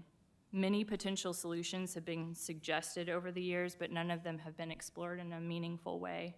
A lack of space is not the real problem, not the root of the problem anyway. So therein lies the rub, right? Why would you get rid of something that works long-term to reduce recidivism and relapse, only to replace it with a model that has proven time and time again to be unsuccessful in Washington County? Today, I'm asking you to please reconsider your decision to end the lease with the Northwest Arkansas Community Corrections Center and to engage in negotiations that are reasonable and fair to both the state and the county. Thank you. Thank you. Public comments.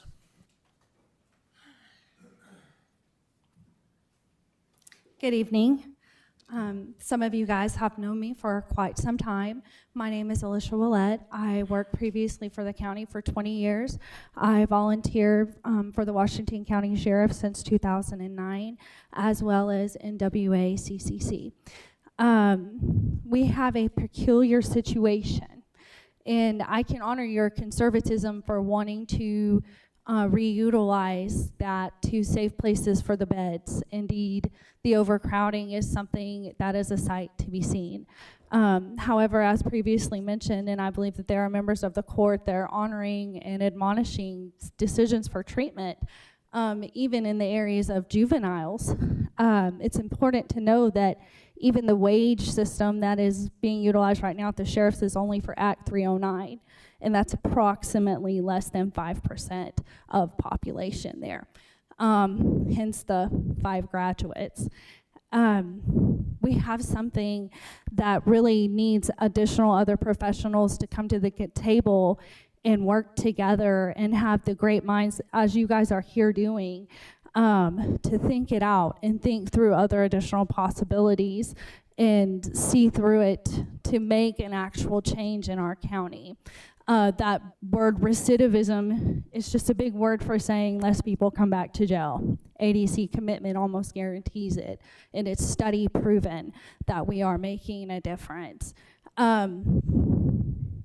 It is truly an honor to sit here, even though it is an uncomfortable place for me. As a resident of Washington County and a taxpayer of Washington County and a friend of Butch Pond's, probably since 2001, I wouldn't say my best friend, but I met him as a young lady working for the tax collector's office for David A. Ruff when it was a time when JPs frequented the courthouses and elected officials walked through an open door policy at the county judge's office.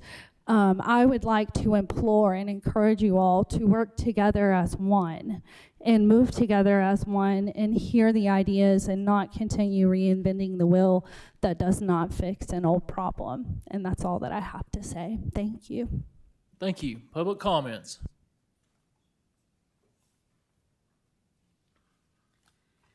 Good evening. My name is Keisha Phillips, and I am a former resident of MWA CCC. I was a victim of human trafficking and bought and sold right here in my own community I grew up in. But because of my surrender to God and placing me in this community program, I was able to learn a new way of life. I am only one of hundreds of women like me who lives have been changed by this place. We have the best recidivism rate in the state. Because of this program, I have a voice. I am a survivor advocate and sit on the board of directors for Hub of Hope and work directly with adult women survivors of human trafficking. I'm on the Community Advisory Board for the Women's Justice Health Alliance through the UAMS. I'm a reentry program specialist for Goodwill Industries of Arkansas, helping these women when they leave the prison to continue strides to become productive citizens in our community. Most of all, I've been honored to pour into these women along with all these other beautiful people in here.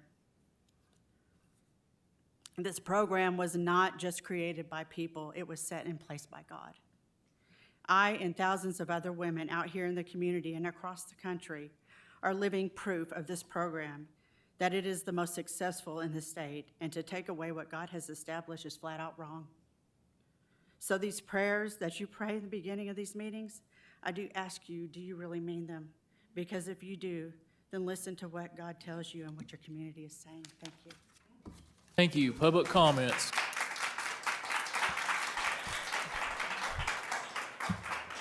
Guys, we're not going to waste time by having outbursts and applause. These people are all waiting here to speak tonight. We're under a limited time frame.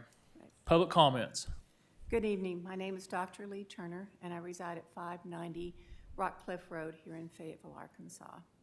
For many reasons, the Northwest Arkansas Community Correction Center is an asset for our county.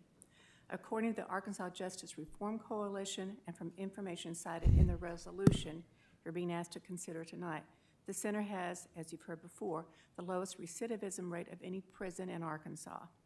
And it does because it incorporates mental health counseling, education, job training, and treatment for alcohol and drug addictions. Therefore, the women who are incarcerated there are highly unlikely to become repeat offenders, benefiting the county as they stay out of prison and contribute positively to our community.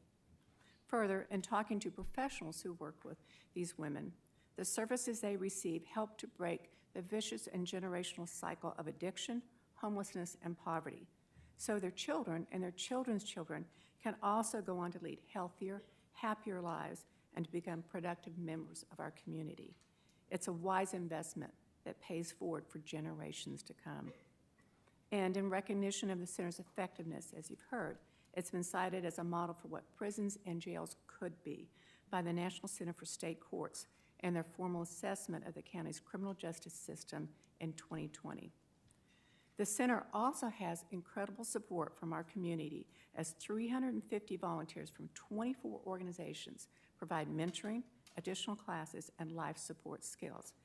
In fact, the organization Ladies of Grace are comprised of volunteers from 12 different churches who are active volunteers there. In closing, because the center works well and has worked well for 17 years, it was established in 2007. Secondly, because it's also a model for our nation's jails and prisons. And third, because it has widespread community support. I urge you to support the resolution that has been made to ensure its continued operations. Thank you very much. Thank you. Public comments.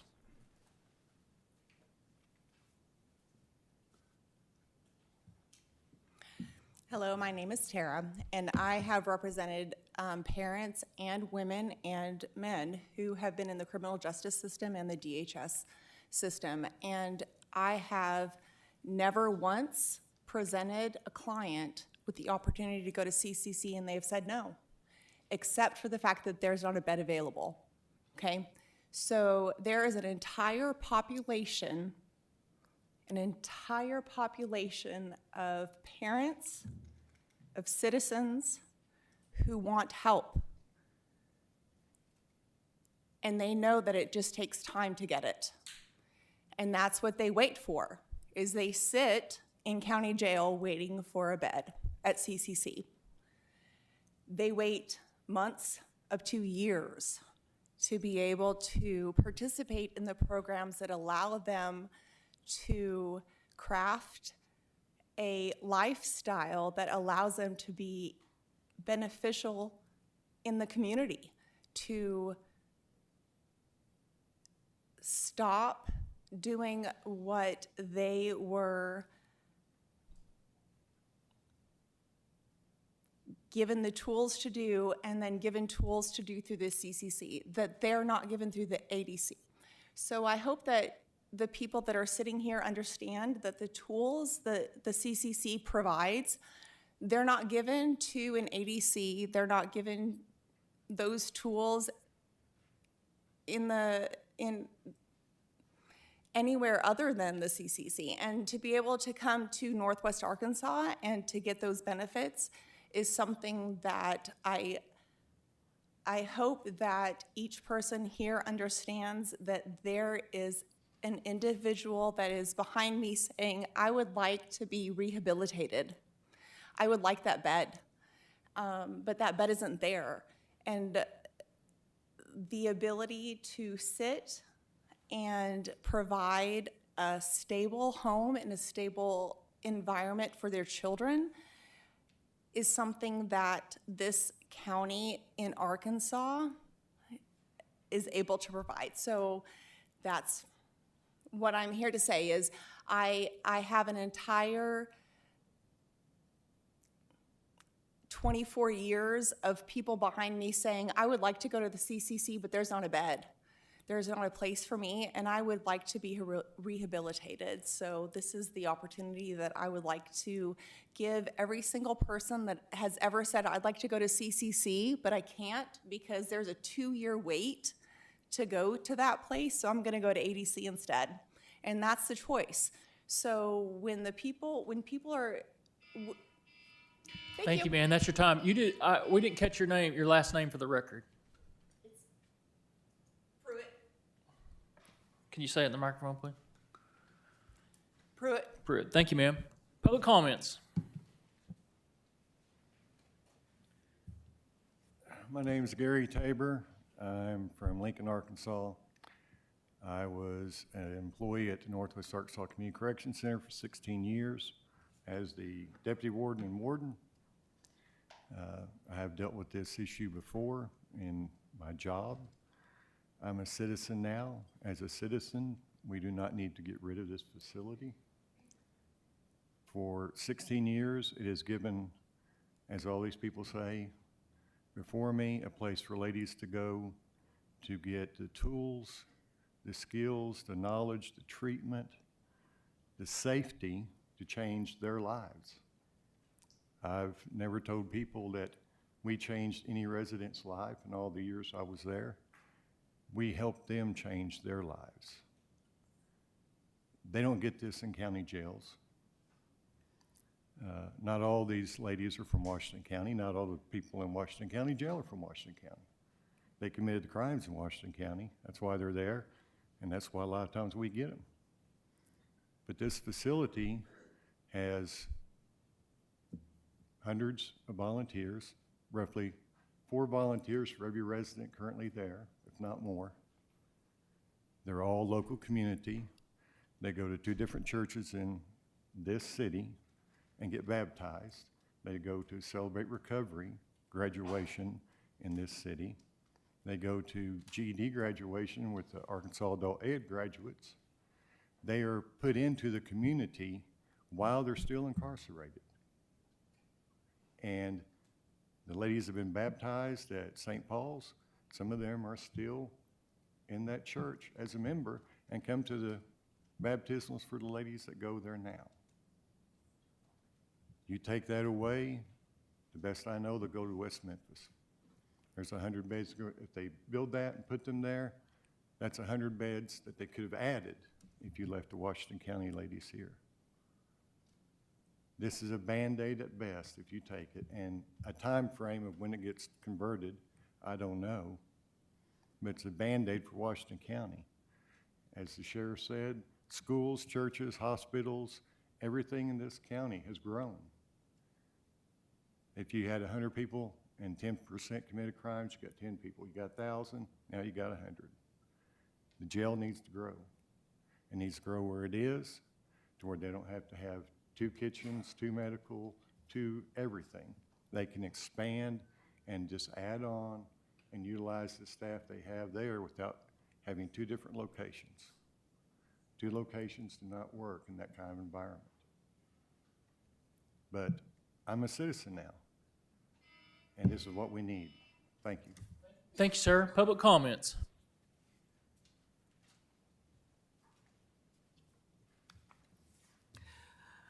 My name is Lowell Grisham. I'm a resident of Fayetteville. I'm a retired minister, and I started going to the CCC in 2008 when an Episcopalian was there and asked for communion, and brought her communion, brought my assistant, Suzanne Stoner, with me, and they said, can we come back next week? Next week, she had talked to people in the back, and they said, there are enough people who would love a church service if you would bring one. We got permission from the CCC to bring a Sunday service, and we have been doing that for 16 years, except during COVID. Every Sunday evening, the same sort of service we have in our church on Sunday morning. And out of the relationships that we built there, we started different ministries. One was, as Gary mentioned, people who wanted to be baptized. So we had baptismal instruction in the prison and then brought them to St. Paul's for baptism. We started a program called Prison Stories, where we brought in writers, poets, musicians, and listened to the women tell their own stories. And then a professional writer turned that into a script that 4 actors would present in the prison and outside of the prison. And one of the things I learned in that is that so many of these women, yes, they had done criminal activities, but so many of them started as victims. They were abused. Many were sexually abused. Some were trafficked. And in dealing with their own crisis and anxiety over that, many self-medicated and became addicted. So much of this is about drugs and addiction. And this is a facility that can deal with that and deal with that constructively. We also developed a program called the Enneagram in prison. Enneagram is an ancient way of using the 12, how many sins are? 9, thank you. Based on what we do that fails, and it works so beautifully in prison. And the last program that we as a congregation started was the Magdalene Serenity House to help women continue the process of healing and growth. And that's just one church. When we're in church, across the hall, we can hear the Baptist group gathering, singing, teaching, reading the Bible. There's so much good that happens in this place. Lives are being healed and changed, and that for every one of those lives, there are children and families that are healed as well. It's good work. Please. Thank you, sir. Public comments. Good evening. I'm Anna Bridges. I am a professor of clinical psychology at the University of Arkansas, and I'm here to urge the court to please consider having NWAC remain open. I am a developer of a treatment for sexual violence victimization that we have been implementing in the group in the prison for the past 13 years. That model has now been exported to prisons all over the country. My team and I have changed lives here in Arkansas and now across the nation. We partnered with the Community Correction Center to treat sexual violence victimization in incarcerated women. These women, as you just heard, tend to be almost overwhelmingly incarcerated for nonviolent offenses because of horrific histories of sexual violence victimization, often repeated and often beginning in childhood. Most of the women we treat have never had treatment for trauma. Most of their behavior is driven by trauma. We have been providing trauma treatment in that facility since 2012. We have worked with over 400 women. This is part of the reason I think that recidivism is so low there. We have run over 60 groups. We've also published scholarly articles, and that is one of the reasons Arkansas is a forefront in terms of the scholarship of treating women in carceral settings. When you get rid of this, you get rid of an entire innovative program of research. The UAMS Women's Justice Health Alliance you just heard about was started by my student who became interested in that as a function of being a graduate student providing services at the CCC. This program needs to stay. This place needs to stay. It is one of the gems of Washington County. Thank you. Public comments. Thank you. My name is Evan Garner. I am the rector at St. Paul's Episcopal Church. I also live here in Fayetteville.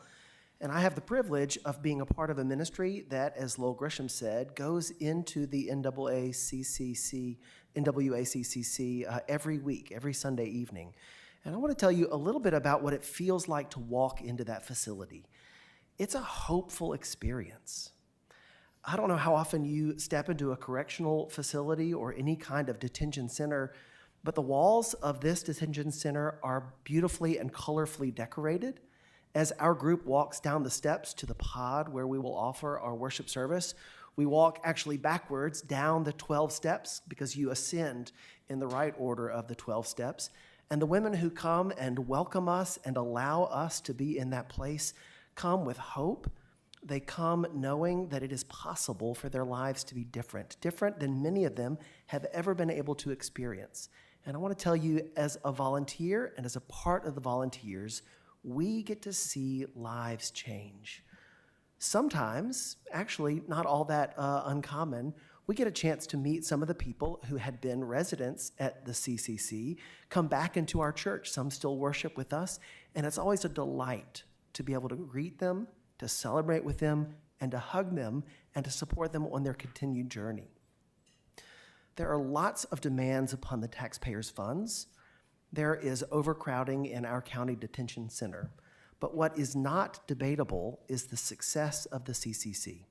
It would be short-sighted for us to terminate the lease with the state because this is a program that works. It helps some of the women of this community and other communities in our state get the start and the new possibility and the hope that they are desperate to seek. And the many volunteers, hundreds, maybe 400 volunteers who are a part of that, those volunteers are a central and integral part in the transformation of the lives of these women. And if we were simply to close this relationship and to ship off of these individuals to other facilities, then that volunteer support network, which is central to their transformation, disappears overnight. It would be a real shame for us to do that. I urge you to reconsider, and I urge you to find a way to renegotiate that lease so that we can keep the CCC open. Thank you. Public comments. My name is Amy Eady, and I'm an artist. I've been a portrait artist at the Farmers Market since 2001, and I went and volunteered and helped with the art program and met a lot of really great women. And if you ever have a chance to go in there and look at the murals, they're in every pod and every hallway, and it's amazing how open they are to learning about art.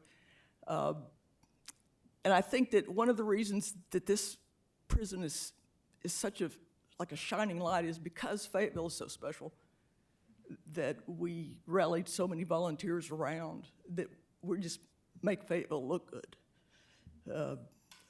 And I'd also like to say that I have a little sister who ended up going there later after I was a volunteer, and she was a Hendrix College person and lost a marriage and got 4 DUIs in 3 months and ended up there. And I can say that when she came out of there, she was proud of herself again.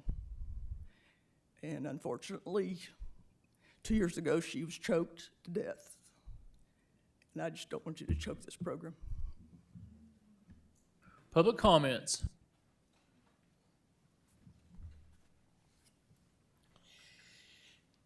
Yes, my name is Bobby Coleman. I'm a resident in Springdale. I come to speak in opposition to the planned revocation of the lease with the Arkansas Community Correction Facility for several reasons. I'm only going to cover shortly 3 tonight. And by the way, I speak out of an experience of over 20 years in the correctional system, working maximum security unit, male and female units, having retired only in 2018. My first consideration is this. One is, we heard tonight that the sheriff said that he had great staffing issues at the county jail. Having worked in correctional facilities, I know the staffing issues. To divide your personnel between 2 facilities is going to be a strain. If it's a strain now, it's going to be even more so then. And that's an issue that somehow is going to affect not only his operation, but the financing that comes related to that. The second is,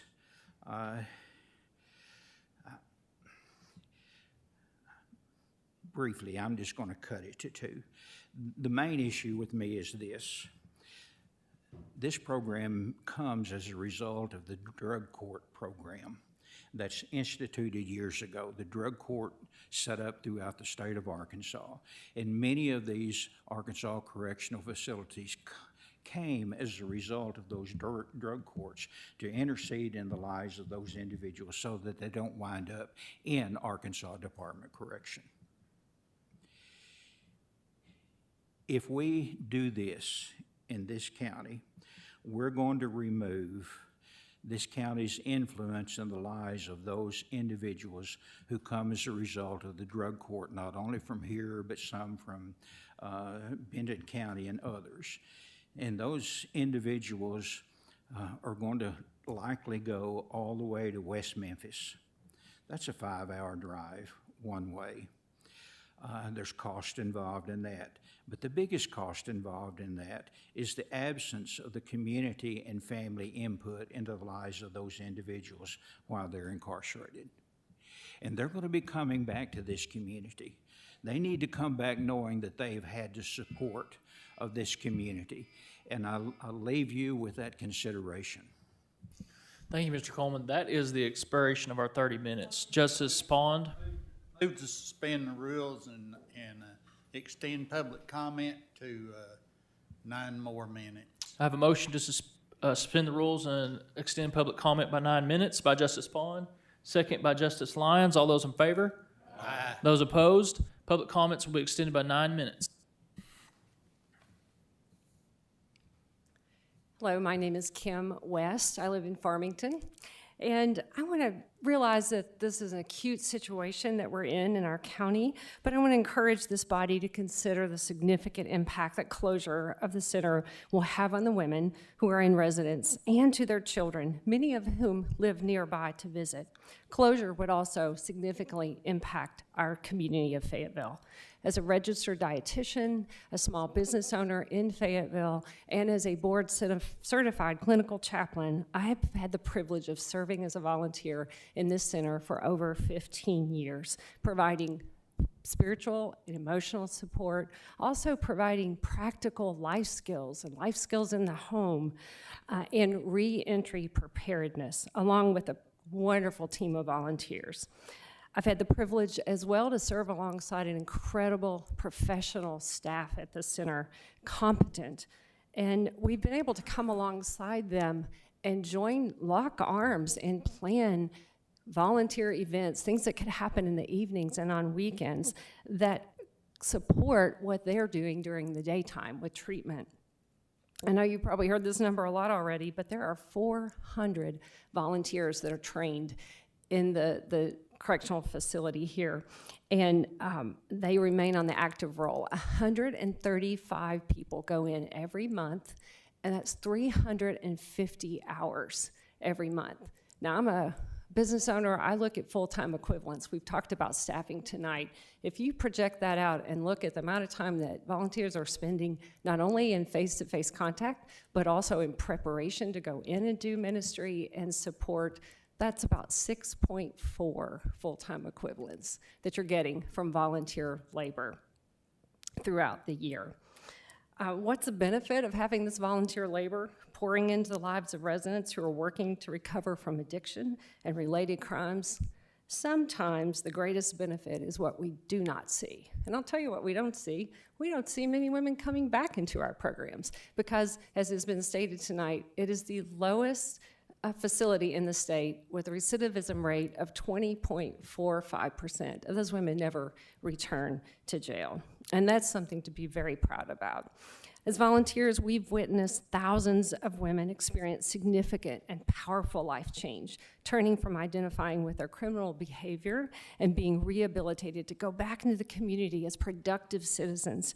And most of them have certificates in hand where they've accomplished while they've been in the center here and making them employable right here in our community, capable of giving back to the community that gave so much to them.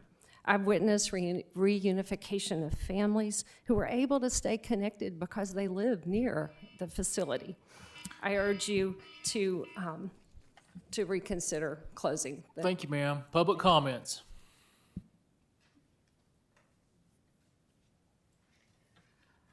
So my name's Lou Reed Sharp, and I just want to say that, I've been coming to quorum court now for, 4, maybe 5 years now. And the stories are a blessing to hear how the program works with the volunteers and stuff. But it seems that from a business standpoint and a practical standpoint, all we've talked about for 4 or 5 years is the jail overcrowding, how overcrowded everything is. Why aren't we doing this? The population. If you shut it down, where are the women going to go? Back down to the ADC center? It does nothing. I mean, except cause a problem. Cause more problems because there aren't beds down there to put these women unless you send them to West Memphis. And I agree with what some of the people have said. I mean, operating 2 separate facilities is not cost effective at all. The county has a surplus, the state has a surplus, and I certainly hope that this body and leadership approach the state and renegotiate that contract, because these women do come back in our community. They pay taxes, their kids go to school here, and it's a benefit for all. So I don't know why you would throw the baby out with the bathwater and create more problems. We've already got overcrowding. We don't need these ladies down at ADC away from their kids and stuff. So thank you. Thank you. Public comments. Hi, I'm Gwen Gertz, and I live here. I'd like to use my 3 minutes to start by talking about Weddington Avenue, so just bear with me. We've lived here almost 20 years. We live west off of Weddington, and if you've ever driven on Weddington, especially West Weddington, it's absolute hell. When we moved here, it was 2 lanes, but because the population increased, it became 4 lanes. And guess what? The population is continuing to increase. And just give me a sign that you've driven on Weddington Avenue. It's hell. Okay, so what can you do? If you follow that paradigm, then you just make 4 lanes, 8 lanes, 8 lanes, 16 lanes, because we know the population is continuing to increase. So you could have, I suppose, an 18-lane street. You'd, of course, get rid of a lot of houses. But at some point, I'm hoping that there's kind of a paradigm shift and people start thinking differently, that maybe what we need to do is maybe public transportation, something besides increasing the road, because the population also increases. Now, if you can take that thought and switch it up to prisons, somebody in the quorum court asked tonight, why have we not planned for jail expansion with the growing population? Using the analogy, if you will, of Weddington, I want to ask, why have we not planned for ways to prevent incarceration, to prevent that cycle, instead of just increasing?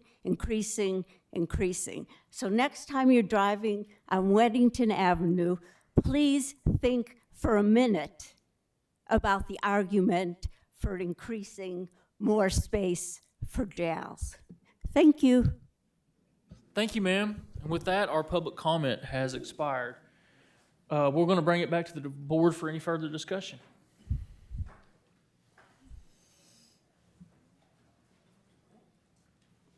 Okay. Justice Simons? Thank you, Chair. I've had some sleepless nights mulling this issue over in my head lately, and it's one that we've been struggling with on this court, whether it's this facility or other aspects of our overcrowding issue. And I wrote down some notes trying to make sense of just where I'm at on this. And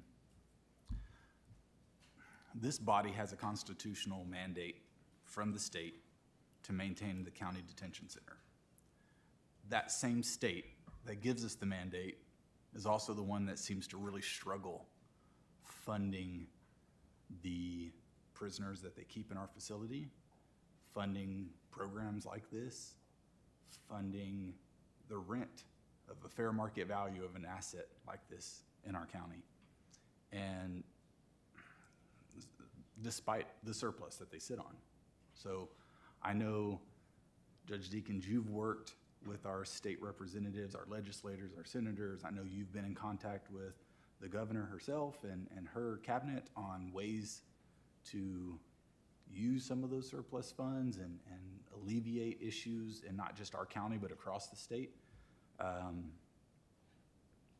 Their either unwillingness or inability to fund us in our efforts to maintain our job here in Washington County fiduciarily handcuffs us doing our job.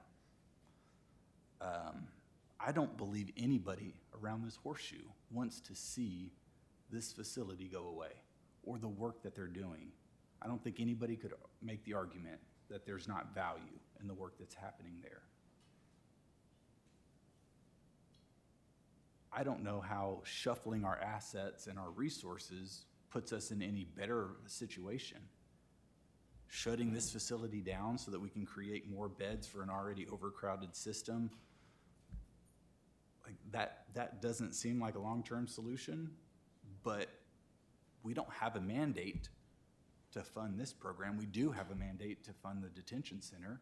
It doesn't mean it's right, but that is something that when I look at my job duty as a JP, I said, this is something I signed up and swore an oath to do, and now I've found myself in a really tough situation because in order to do what I said I was gonna do, I've gotta make a decision between this and that. That sucks. I don't like being in this situation. I like it less when somebody tries to vilify me for like, or any of us, for like, oh, you must not care about this program. Come on, come on. Do you really believe that? No, of course not.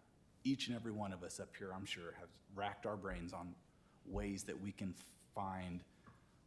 I'm open to anybody that has any viable answers. I don't have any. I don't think you have any. I don't know where we move from on this. There is no clear, easy path forward. And so I don't envy the position I find myself in. I don't envy your position. I don't have any answers. But I don't want for a moment a single person in Washington County to think that we're just up here wanting to close this facility because we don't appreciate the work that's being done. We don't value the lives that are being changed. We don't appreciate the work that's happening in our community. Couldn't be farther from the truth. Justice Secchi? Thank you, Judge. I was going to start with a different opening statement, but I keep hearing the late, great Keith Green, who wrote, "If the church did its job in this country, there would be no need for welfare.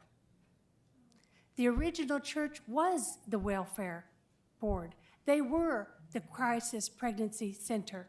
They were this and much more. If the church did its job in this country, we'd be so better off. As a born-again Christian and a believer in Jesus Christ, my Lord and Savior, I commend the work that you people are doing. You're doing the Great Commission. You're going therefore out into the jails. And what is Jesus going to say when we all end? Well done, my good and faithful servant. You visited me in jail. Yes, you did those things. And you're going to say, when did I visit you in jail? Oh, when you did it to the least of these, my brethren, you did it unto me. And that's the way people here on this court see it, but perhaps we can't articulate it. I have no fear of man, and I have no fear of saying, you are wrong and you're lying to people. I have no fear of saying that is an untruth because you of all people know truth matters. And I will speak truthfully to you because it matters, not only to me, but to whom I represent. He is truth. The truth of the matter is we have tried to engage in conversations with the state, going back to the previous judge Judge Joseph Wood, who attends some of y'all's church. He and his wife June, you know him. Only to be stonewalled by the state. I commend our current judge, Judge Deakins, who said, enough is enough. We can no longer shoulder this burden. I will tell you what a previous administrator told us to our face. Washington County, raise taxes. Y'all are rich. You can afford it. Wait a minute. You all promised us $1.5 million for the Crisis Stabilization Center, and then they reneged. And they washed their hands clean of us, and we're stuck. What do? It was the state who did that. But every election cycle, they boast of their war chest on how fiscally responsible they are. Rhetorical question. How much money would you have in your war chest if you never had to pay your bills? I tell you what, I'd be downright rich. I wouldn't be sitting here. Well, no, yeah, I would be sitting here. Because I do this because I want to. I was called by God to do this.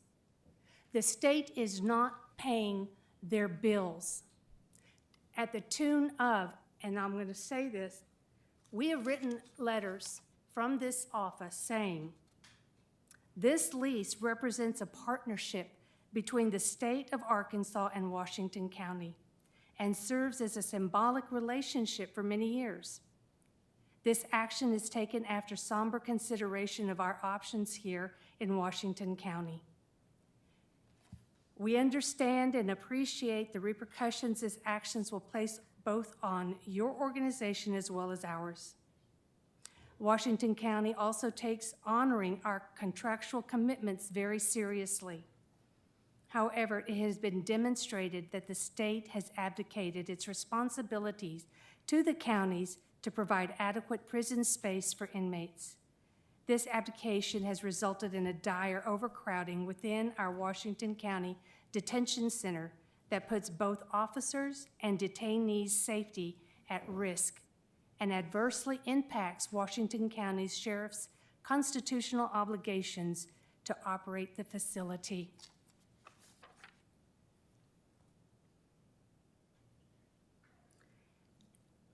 $3 million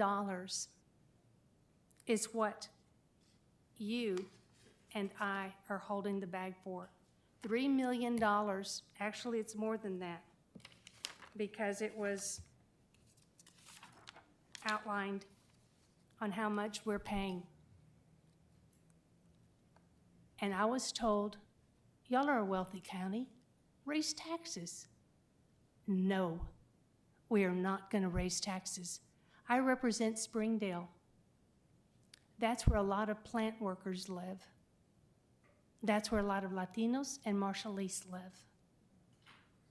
Are they the wealthiest of this state? They're plant workers. We're not going to raise taxes. The state also doesn't pay for employees that are working here in the county. They're supposed to, they're obligated to pay for the prosecuting and the defending, the public defender's employees at a tune of $1.2 million. So now we're etching up to $5 million, and we're supposed to raise taxes so that way we can accommodate everybody? No, that's not the solution. But I want you to know, because truth matters, we have been trying to work with the state. The state doesn't want to have anything to do with us. I had a conversation with our sheriff, Jay Cantrell, and I asked him about his trip, his and Judge Deacon's trip to Little Rock to talk to the Arkansas Department of Community Corrections. I said, Sheriff, how'd it go? He says, well, J.P. Ecke, we were dismissed in about 5 minutes. They didn't want to hear anything we had to say. They didn't want to hear an offer. They're not going to pay anything more than $1 a year. No. That's not right. That's not right. That's not fair to you, and that's not fair to us. It's an untruth to blame this administration for their unwillingness to negotiate for their unwillingness not to offer a contract. We did. We said, okay, you want this facility, then you pay us what you owe us for the jail. We will put this down at 0. You don't have to pay anything for this facility, but pay your state obligations to pay for the funding of our jail. And they said, no, we will not do that. What I feel, because truth matter, is the value of your work and what you're trying to accomplish isn't being accepted by the state. They could care less. Now, this work can continue in West Memphis, because that's what they said. Well, fine, we'll just go to West Memphis. That was their proposal, not ours. That was theirs. Let truth be known. Yes, ma'am, because truth matters. You weren't there when the offer was made. Only 2 people were. Truth matters. They're the ones that are doing this. We are not. Now, if we can come up with a solution to where you can get into the county jail and continue this work, y'all don't want that? It's no discussion. You can't transfer, you can't change. It's either one way or the other. We can't, sorry. But the point is, if there has to be a change, we all have to change. Things change. Then let's come up with solutions. But please, know the truth before you accuse people of things that are not so. Let us do our job. There's another song. Come on, people now, smile on your brother. Everybody get together. Let us love one another right now. And you don't want to? That's your choice. That's your freedom. Ladies and gentlemen, No. we're not going to have outbursts. This is the I'm not moment for accusing the board to anybody have of doing discussion. anybody. What I'm doing is letting truth be known of the situation and what goes on in the negotiations. The state does not want to negotiate, period. So, thank you. Yes, ma'am. Okay. Point of clarification. Should our comments not be directed to you, the county judge, and not to the audience? That's correct. Okay, thank you. So then, County Judge, that's all I have to say about that. Thank you, ma'am. Justice Pond? Yes, sir. And I'm just picking up on comments. Thank you. It's obvious the voters, they voted no to a tax increase. That's what they did when they voted no for jail expansion. No tax increase for jail expansion. There's nobody in this room that disagrees that there's good work being done at that facility, the old jail. I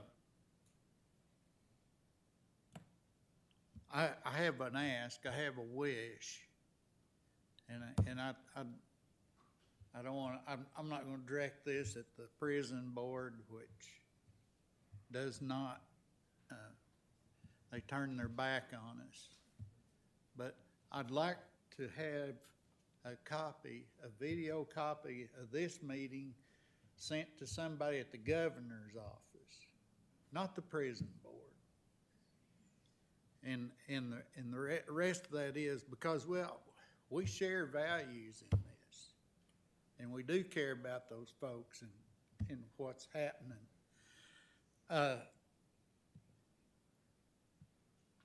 We understand from newspaper reports that the governor has little cooperation with the prison board. As a matter of fact, it's the opposite. But what I'd like to ask you, this probably something you've already done, but I'm going to ask you here in public anyway because I don't know.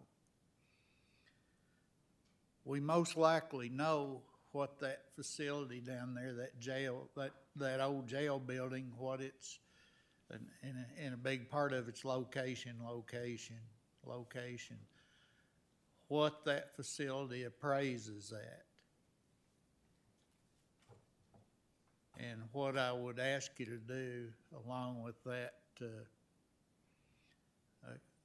a copy of that appraisal and a copy of this video of this meeting this evening, be sent to somebody at the governor's office and ask them in that office, ask them this: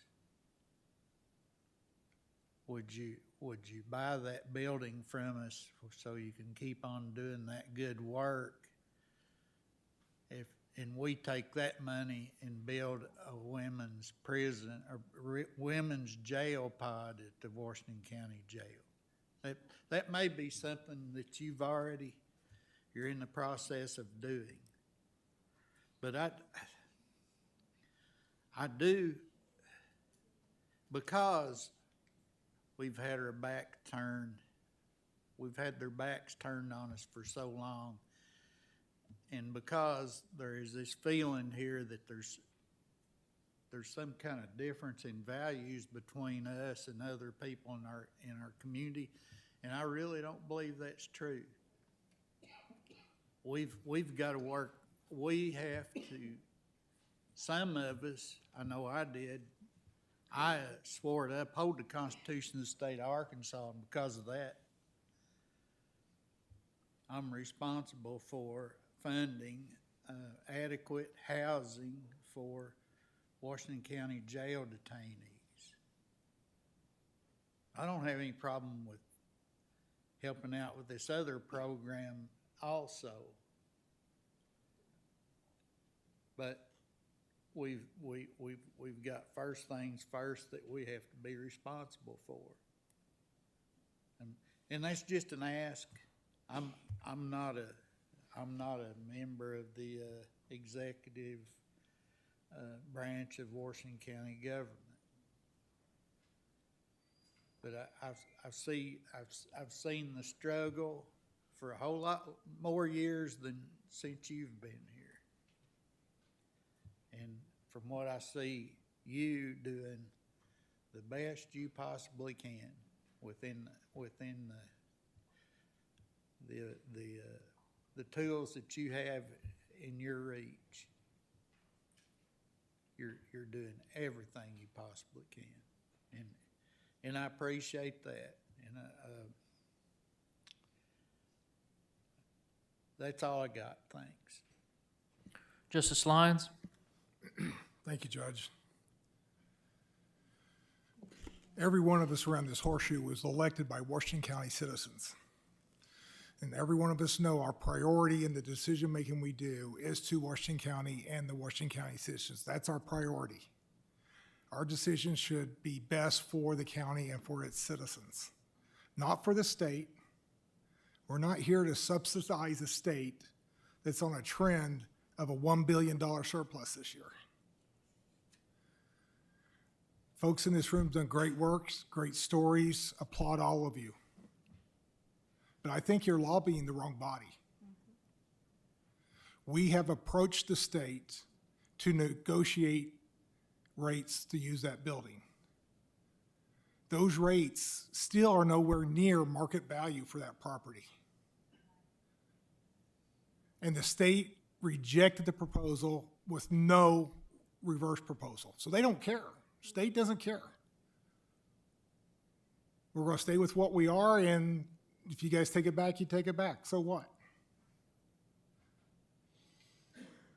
I truly believe you need to be lobbying the state, your representatives and your senators, to get them on board, to pay their fair share and not require Washington County citizens to have their taxes raised to subsidize state responsibilities. And that's why the position I will have here is to support Judge in either getting renegotiation with the state or take it back. That's where my priority is. It's to the citizens of this county and to this county, not to the state of what's there. Thank you, Judge. Justice Coger? Thank you very much. First of all, a question for JP Lyons. What did you said the state rejected an offer? What offer was that?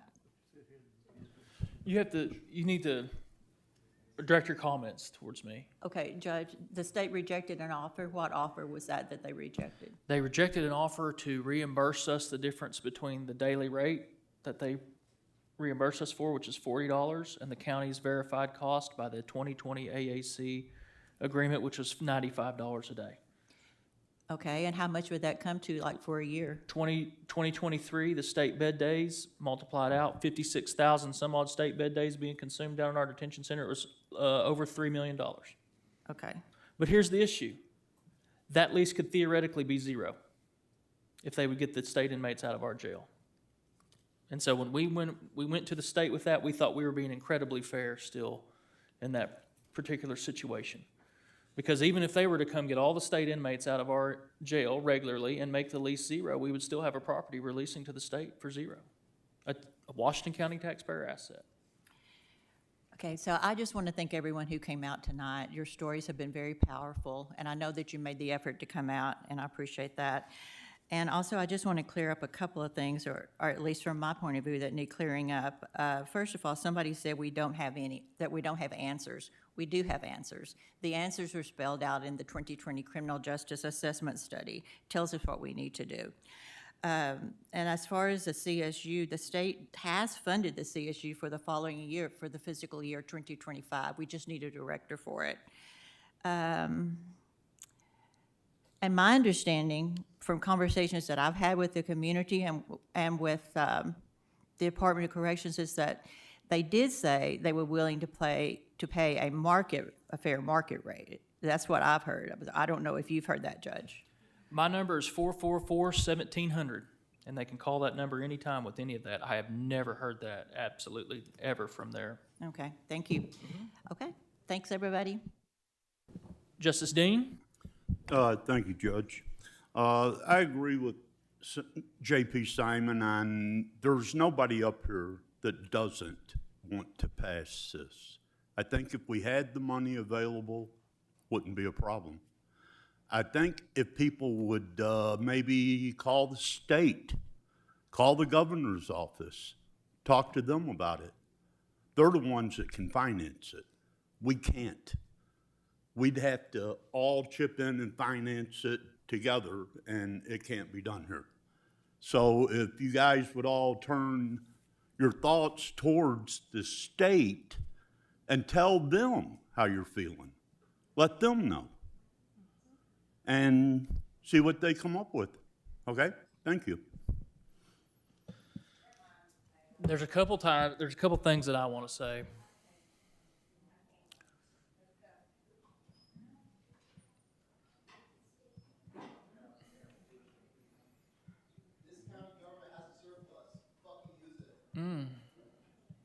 Well, this is very representative, I believe, of the group we assembled here this evening.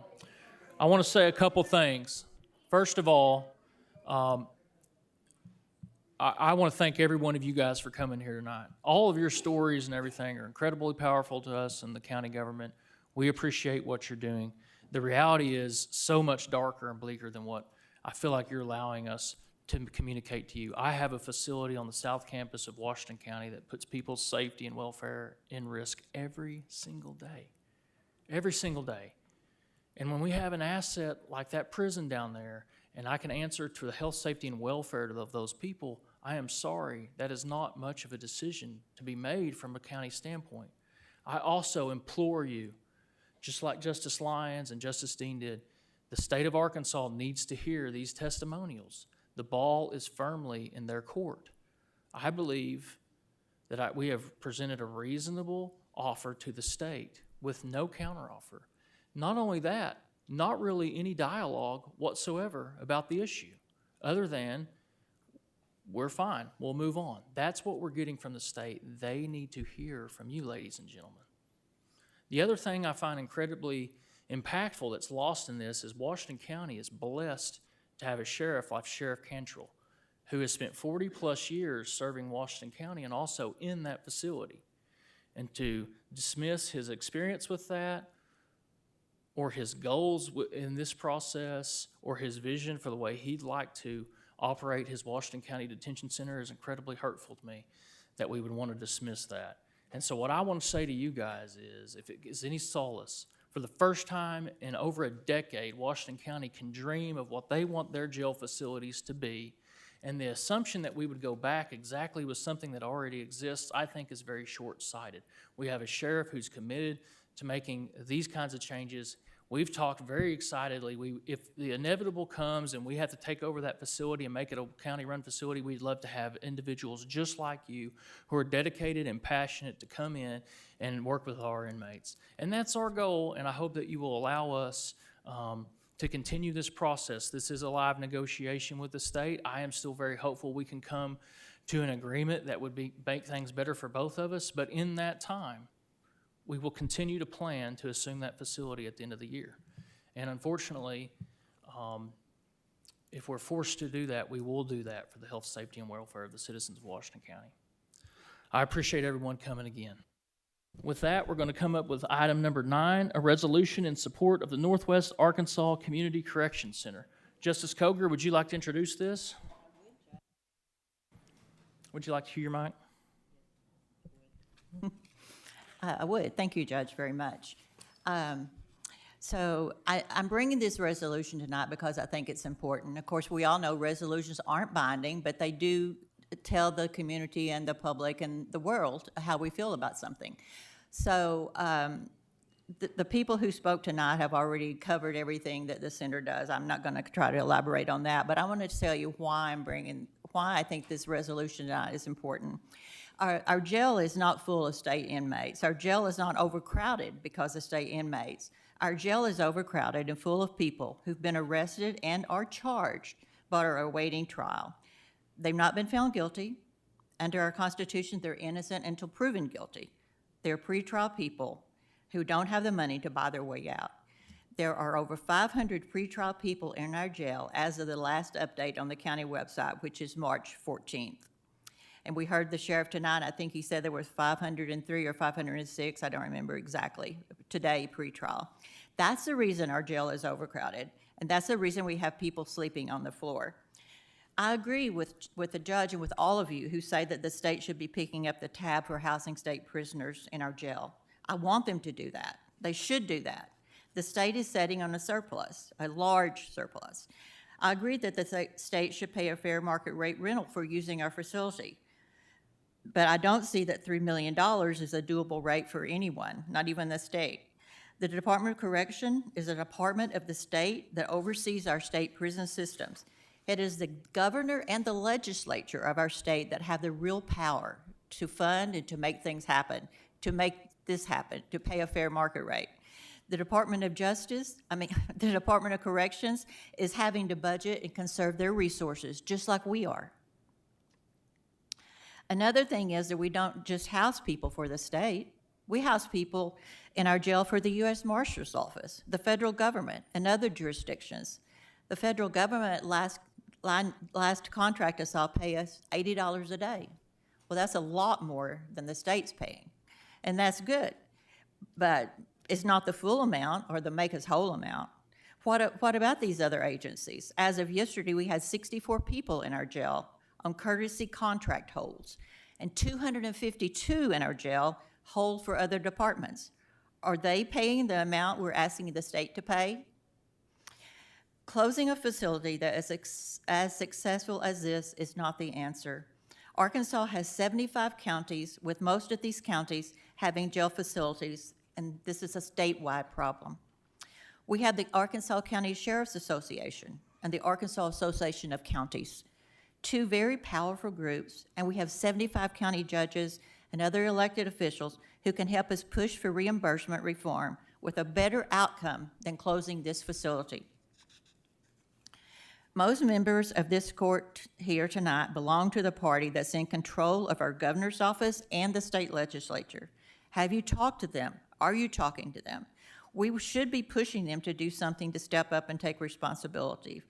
I've spoken to some of my legislators, and they agree, but we're in the minority. I hope that we can have a good discussion tonight and that you will support my resolution and that this court will be on record as supporting the center that helps so many women and makes our community a better place. Many of these women who go through the center go on to be peer recovery specialists, and they help other people break the cycle, the jail cycle. So with that, I make a motion now that we pass this item on to the full court with a do pass recommendation. Thank you. I have a motion to pass to the full quorum court with a due pass recommendation by Justice Coger. Second by Justice Rios Stafford. And further discussion. Justice Seck? Thank you, Judge. Once again, because truth matters, we're very much in support of the NWA-CCC's program and hope the transitional path to their other facilities will be one of peace and great success. While we are supportive of the organization and the general sentiments of this resolution, there are a few statements in the resolution that are false or misleading. The first whereas states that the Northwest Arkansas Community Correction Center has been instrumental in providing critical care. The definition of critical care is the monitoring or the treatment of critically ill or injured patients who are in intensive care. Also defined as a designated area of a hospital providing critical care. Therefore, the word critical care must be removed from line 12. The second whereas, lines 16 through 19, the closing of this facility would have detrimental effects on the health and well-being of our community and the women incarcerated there, potentially leading to higher rates of recidivism and crime, more women being housed in our county jail, and increased jail operation costs to Washington County taxpayers. This is an untruth. What detrimental effect will it have on our community's health and well-being if it closes? Washington County's citizens' health and well-being is not reliant on the closing of this facility. Secondly, these women would not otherwise be in Washington County detention. Therefore, the second whereas must be removed.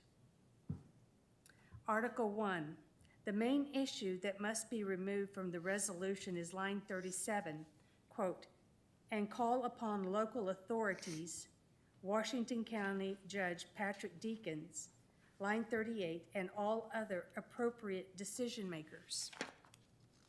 The authorized decision maker is a state agency, the Arkansas Department of Community Corrections. Therefore, I make a motion to amend resolution number 2024 by number 1, striking critical care from line 12. Number 2, striking the second whereas, lines 16 through 19. And number 3, strike from line 37, upon local authorities, Washington County Judge Patrick Deakins, line 38, and all other appropriate decision makers. And so I make that motion. I have a motion outlined by Justice Secchi, second by Justice Dean. Do we need to repeat those details one more time? Is everybody? Okay, I have a motion by Justice Secchi, second by Justice Dean. Any debate upon the motions, the amendments? Any comments on the amendments? Justice Coger? I disagree that my statements that I wrote in my resolution are untrue, but I agree. I will agree to this friendly amendment. Thank you. All these amendments. Justice Secchi, that'll be accepted as a friendly amendment? Yes. Okay. So now with all those amendments, we're back to the original motion. We had a motion to pass by Justice Coger as amended, seconded by Justice Rios Stafford as amended. Justice Rios Stafford, is your second stand after the friendly amendment? Thank you, ma'am. Justice Lyons?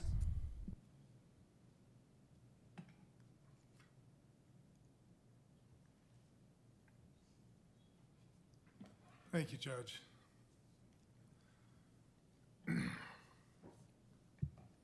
My biggest issue with this resolution, it was discussed by, and amended by J.P. Ecke, and that was, again, we're back to the county's supposed to be subsidizing something that the state should do. And I can't agree with any of that in any way, shape, or form. So her amendment does help in that arena. But I think you need to put the onus where the onus is due. And where we removed the Washington County judge, et cetera, it needs to be added, the State Department of Corrections and the state decision makers. So I'll make an amendment to make that modification. Let me make sure I'm straight on this. On line 38, after the Arkansas Department of Corrections, you would like to add. Court of Washington County, Arkansas, hereby expresses full support for maintaining our community and call upon the state authorities, the State Department of Corrections, and all other state decision makers to take all necessary actions to ensure its continued operations. Would we facilitate that by just adding the word,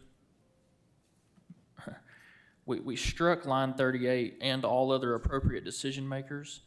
Would we revise that by saying, and all other appropriate state decision makers? That's fine. So that we could add that line back, but add the word state?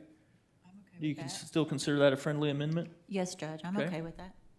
That's fine. Is that good, sir? Yep. Okay. Thank you. Okay. Back to the original motion as passed. We had motion to pass by Justice Coger. As amended, Justice Rio Stafford, your second still stands from friendly amendments? Okay, thank you. Thank you. Justice Wilson? Thank you, Judge. I appreciate that.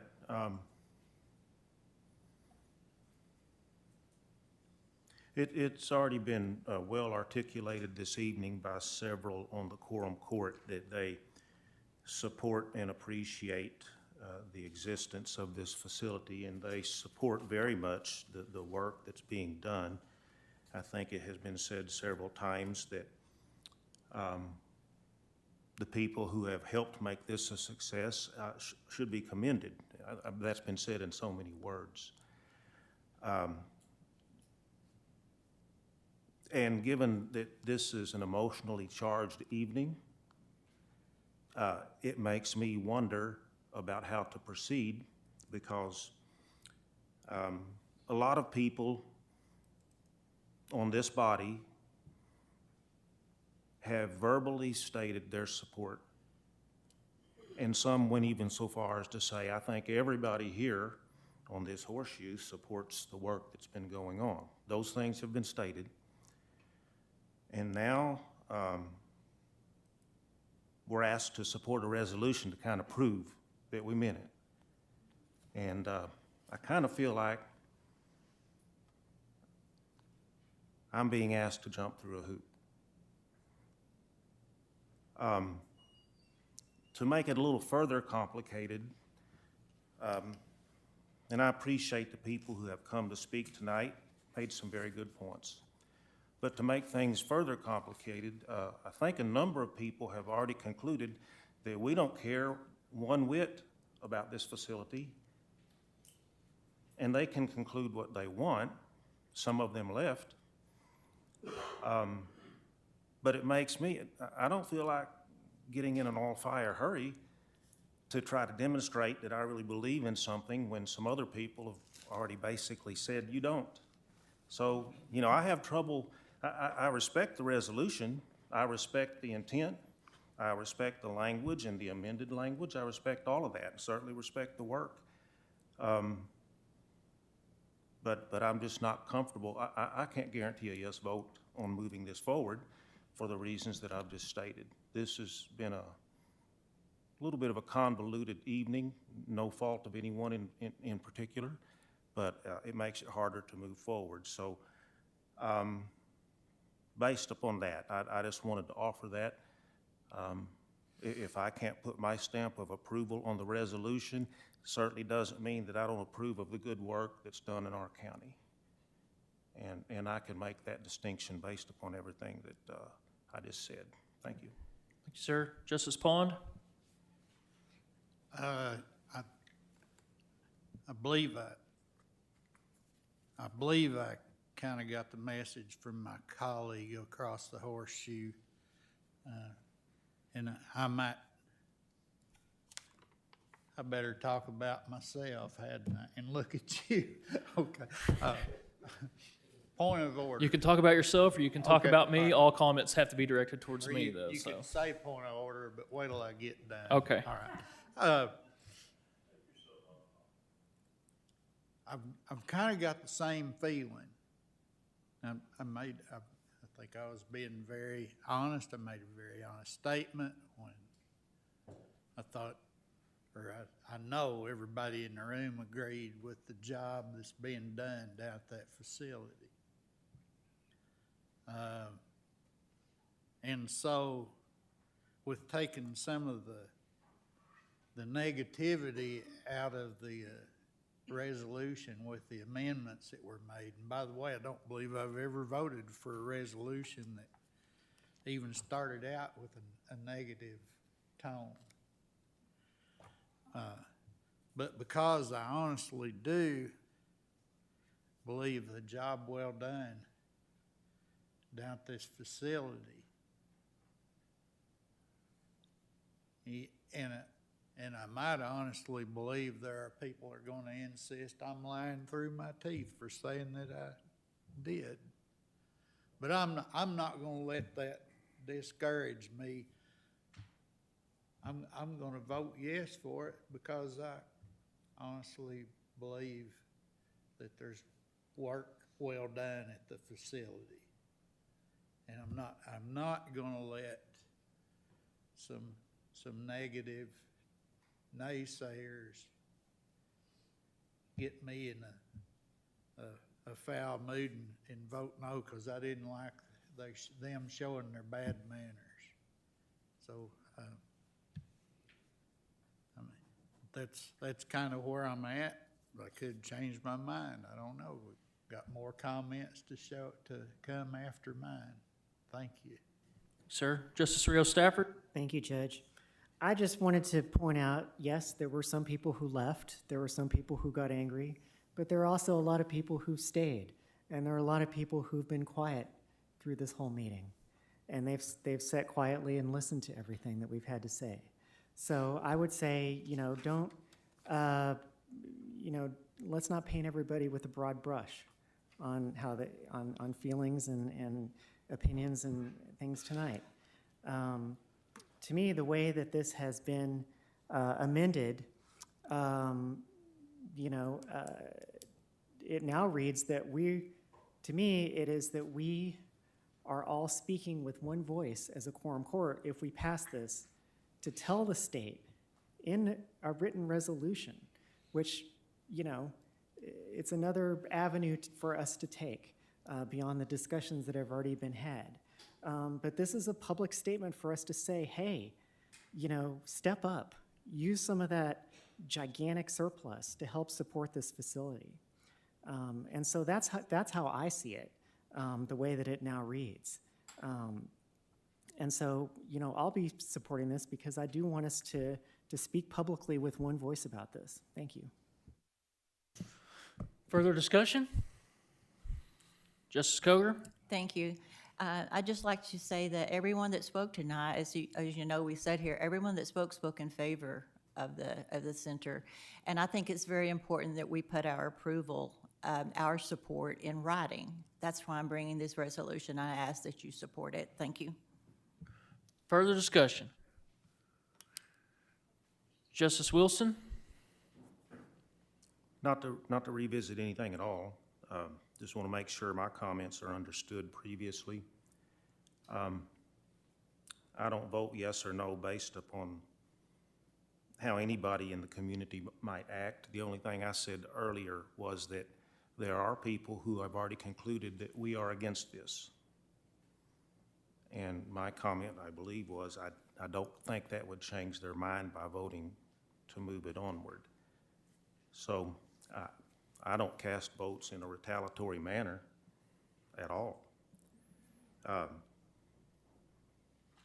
But when I say that I have struggled with considering this in these recent moments, I'm just being as candid as I can be. So that's my position at this point. Thank you. Thank you, sir. Public comments on item number 9. Do we have any public comments on item number 9? Seeing none, we're going to take the roll. I have a motion to pass. Well, we won't take the roll. Come on.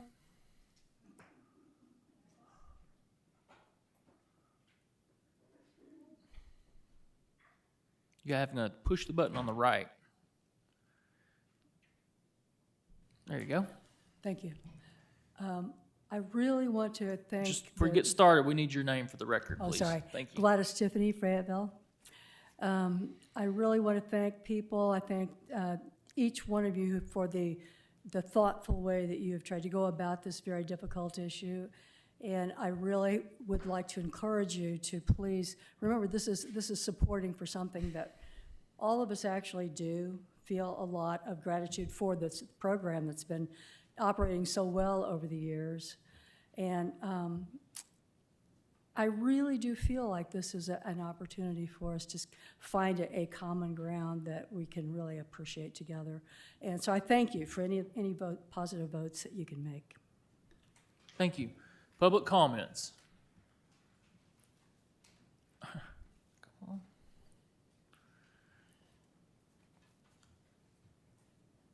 My name is Jeannie Philpott, and I live in Fayetteville.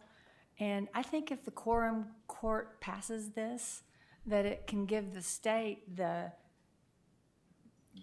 signal that Washington County as a whole really demands them to pay their part of the deal. I mean, it is the state dropping the ball, and I can see that. And I think if we give a unified voice saying that this is a good thing, it's a flagship for the state of Arkansas, not just Washington, and kind of press perhaps those who can make a better decision on the state level. Thanks. Thank you. Additional public comments? All right. We have a motion to pass as amended. Well, I'm just going to say motion to pass by Justice Cogar, second by Justice Rios Stafford. All those in favor? Aye. Those opposed? I believe it was unanimous. Do you want us to go through the roll call for the unanimous vote? I didn't hear it being unanimous. I thought I heard it no. All those in favor? Aye. Those opposed? Okay. The issue's unanimous. Item passes. I mean, my night's already ruined, so we might as well go through the roll if you want to, you know. I missed my boys going to bed. That's good, sorry. All right, item number 10. An ordinance requesting the commission of a feasibility study on the old Washington County Jail. Justice Cogar, would you like to introduce this? Yes, I would. Thank you. Yes, go ahead. Thank you very much, Judge, and I would like to introduce this. So this ordinance tonight is about what we do here as Justice of the Peace and as the legislative body of our county. The state should be paying us fair market rent. However, there's much more we have to consider in our positions as stewards of taxpayer resources. The Washington County taxpayers expect us to use their money effectively and transparently. We are accountable and responsible for ensuring taxpayer money is used wisely and effectively. In order to do that, we have to look at the whole picture. We have to study, gather facts and data, and get the information we need that will allow us to make decisions that are to be good stewards of these resources. We're just about to start this year's budget process. How can we make wise budget decisions if we don't have proper facts and data, especially with something as huge as this satellite jail? Sheriff Helter told me once that it was important to build relationships. We were talking about the federal government and the state at the time. I don't think closing the CCC will be good for our relationship with the state. Will they be less likely to accept people from Washington County? Will they place us at the bottom of the list? Will they refuse to send 309s? 309 agreements are up to the director of the Department of Corrections. Sheriff Cantrell and Sheriff Helder before him have spoken to this court oftentimes about the benefits of the 309 program. Well, I personally don't think we should be taking 309s. Benton County does not, but because they take up too much bed space. But I've heard the sheriff and others speak about how important the 309s are because they save us money that we'd otherwise have to hire outside contractors. They do work that otherwise we'd have to hire outside contractors to perform. Through a FOIA request that I submitted, I got a text message from Dinah Tyler, who is Director of Communications at the Department of Corrections, and talking about, she said, by the way, a reporter up there who I trust told me the sheriff told him that he saves $1.5 million a year by using the 309s. After that, Ms. Tyler said, we need to take them, meaning the 309s. 4 years ago, the Department of Correction Director cut 309 programs in Ouachita County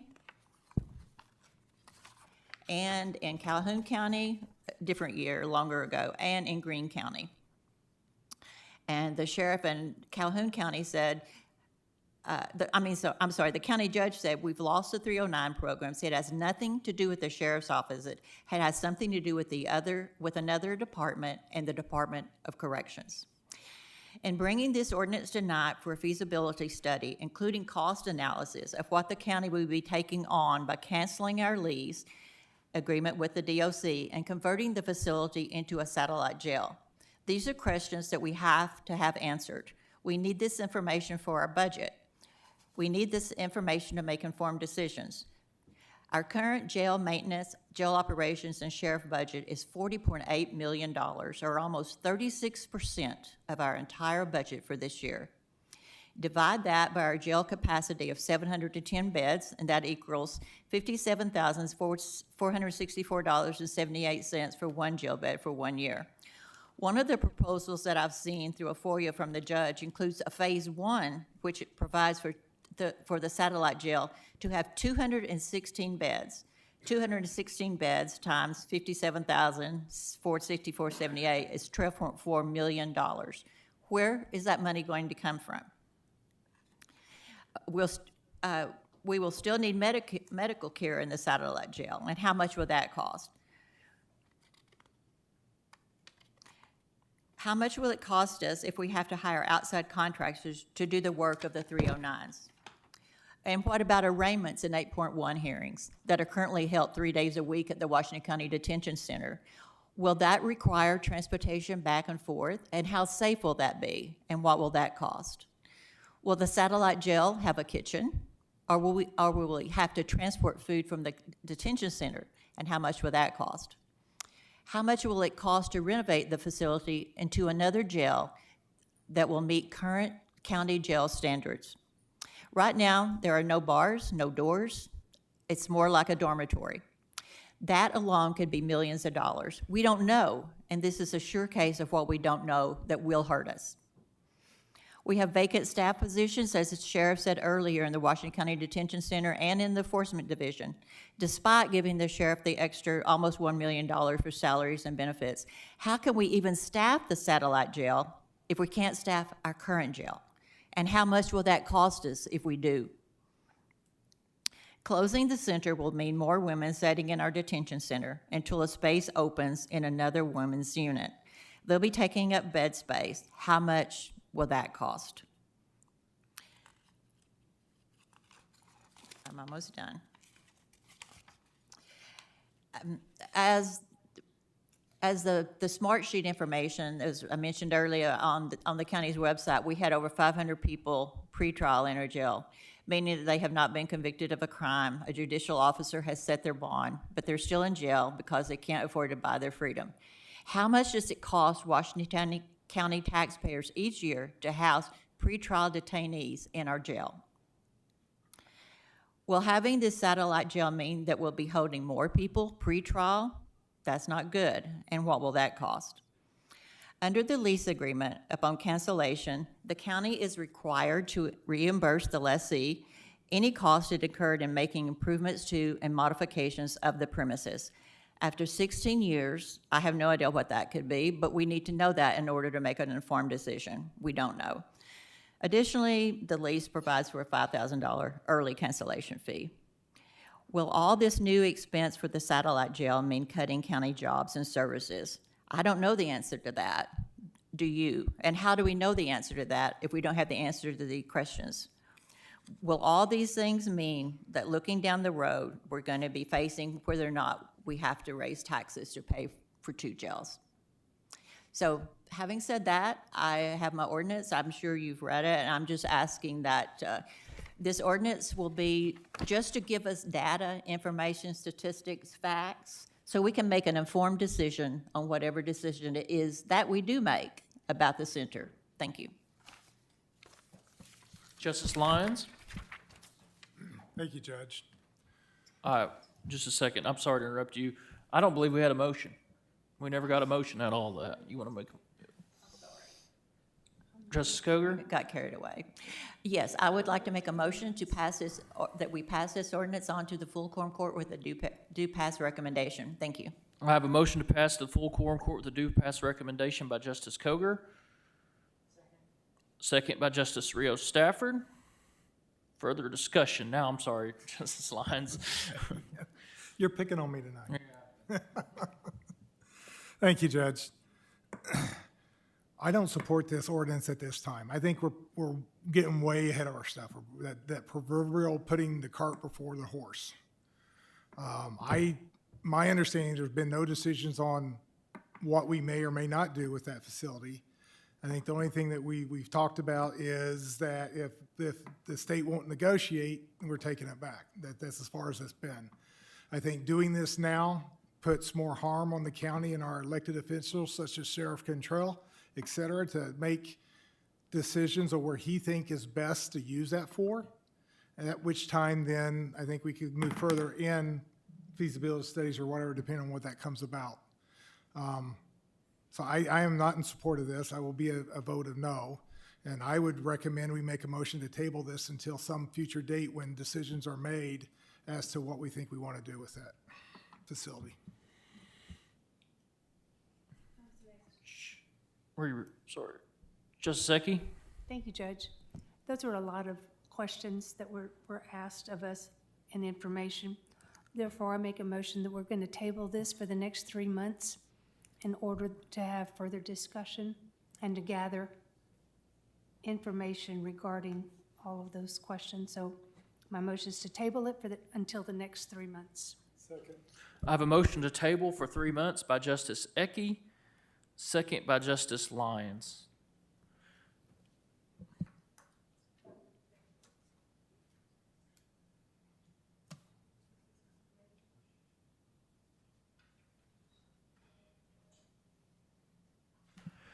Any debate upon that motion? That is a debatable motion to postpone for 3 months. Well, discuss or debate, whatever you, to postpone.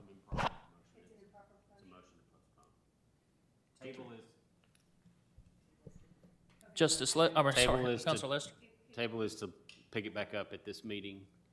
Postpone is, yep.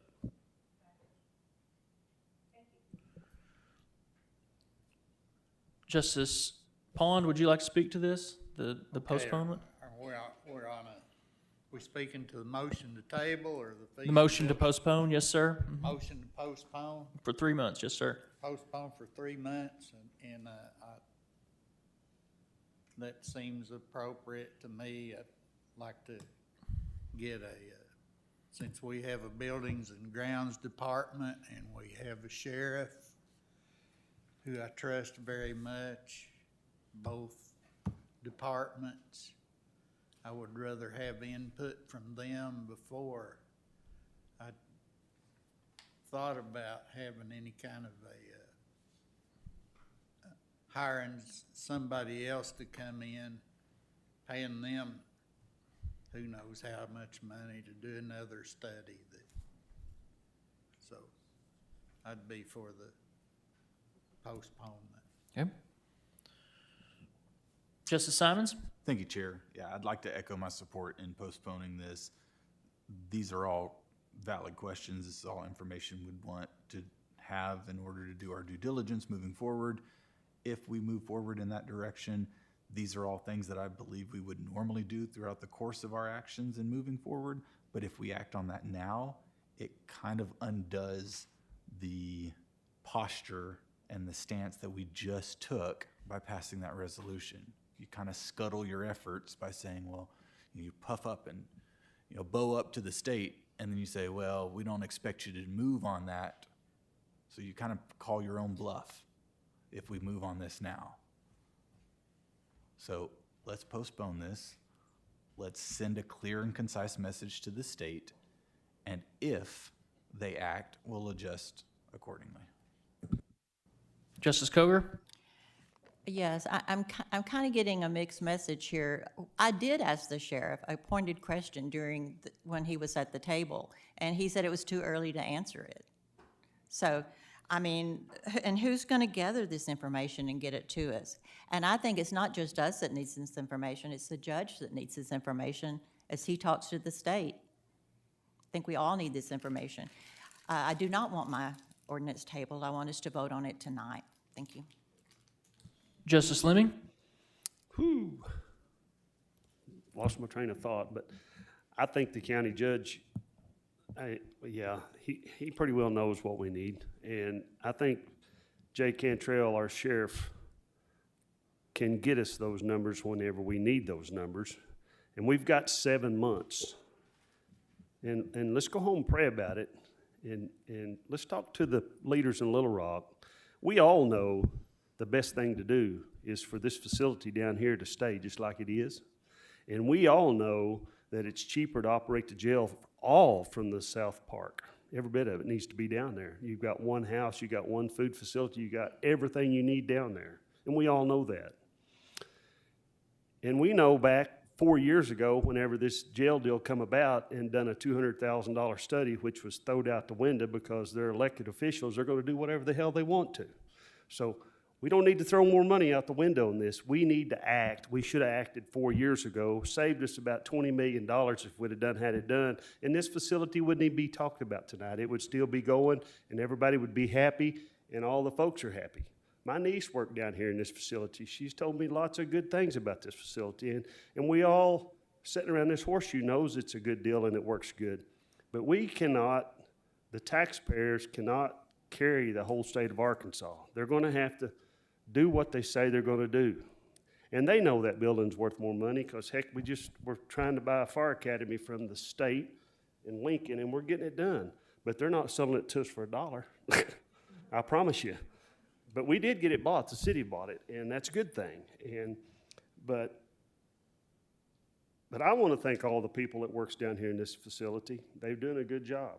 And I hope the state will step up to the plate and get us some money, get it situated where we can move on just like it is. And I hope that we get our jail built. We need to get the jail built. We need to move on. And we keep talking about pretrial. We keep talking about this. We keep talking about that. We can't take these people home. We can't let them out of jail. We got to do what's right. We can't just go down there and empty the jail every night just because of that. I'm sorry that the backlog for 75 counties across the state of Arkansas, that's just the way it is. But the counties, jails is taking the blunt all across Washington County, or state of Arkansas. So it is what it is. So we're going to have to work with it, but maybe the state will step up to the plate. Maybe we'll all get it under control. Thank you. Justice Lyon? Thank you, Judge. I'm in favor of postpone, of course, what I said earlier, but I wanted to take the opportunity, the citizen that talked about passing the resolution and maybe the state will take notice because the county government did that. Don't rely on that. I don't think the state gives a boot about us on this horseshoe. And I'm going to ask every one of you to contact your state representatives and senators and the governor in combination of the resolution we passed tonight and push those buttons with them, because I think we have a much better chance with all of you. And contact your friends that left. No hard feelings. It is what it is. We need them to contact them as well. We need everybody out there doing the help. Thank you, Judge.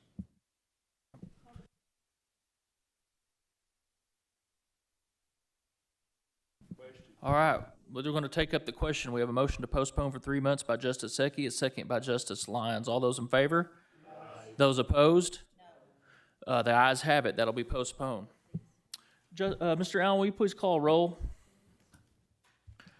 Just a second, actually, will raising of hands suffice? Raise your hands if you support postponing. Support the motion to postpone. 9. Opposed? 3. Motion carries. Item number 11, we have a 12-minute public comment period with a limit of 3 minutes per individual. Any other public comments this evening before the meeting closes?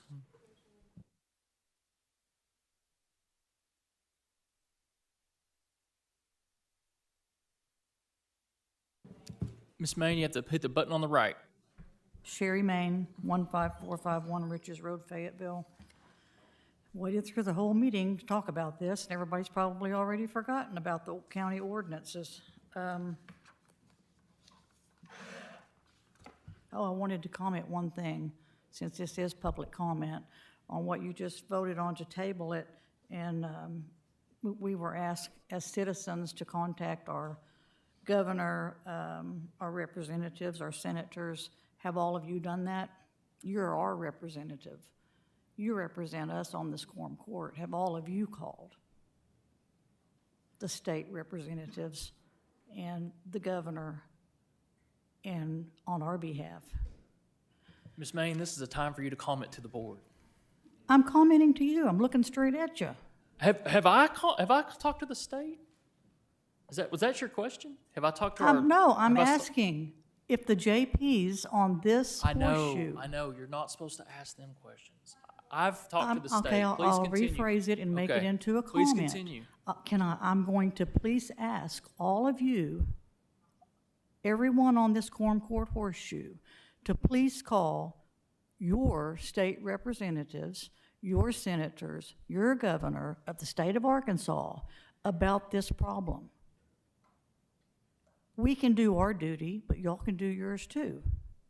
And I'm looking at Judge Deacon when I'm saying this. I'm not directing it to any one individual person. Man. Okay, the Freedom and Property Preservation Zoning Act of Washington County. Whoever came up with that title, kudos. I don't even know where to start. I mean, there's so much has happened since this even was talked about earlier.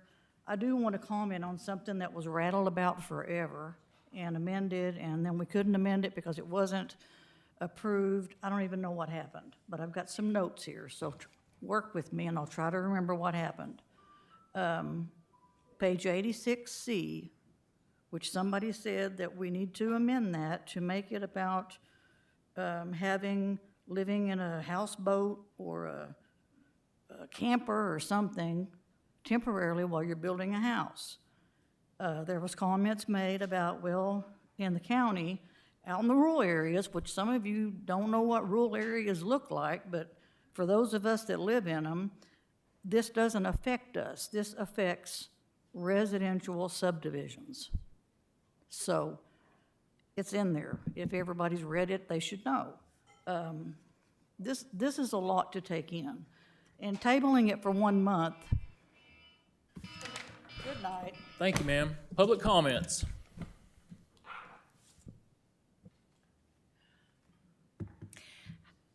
Hello, my name is Teresa Ann Cole. I live in Johnson. I'm 72 years old, and I am here to give notice/warning to a bad actor business and warn our community citizens. The name of the company is a deceptive restoration business called Conley Construction Corporation, and that is Conley with 2 N's, C-O-N-N-L-E-Y. They held themselves out to me after water damage in my home and a burst pipe.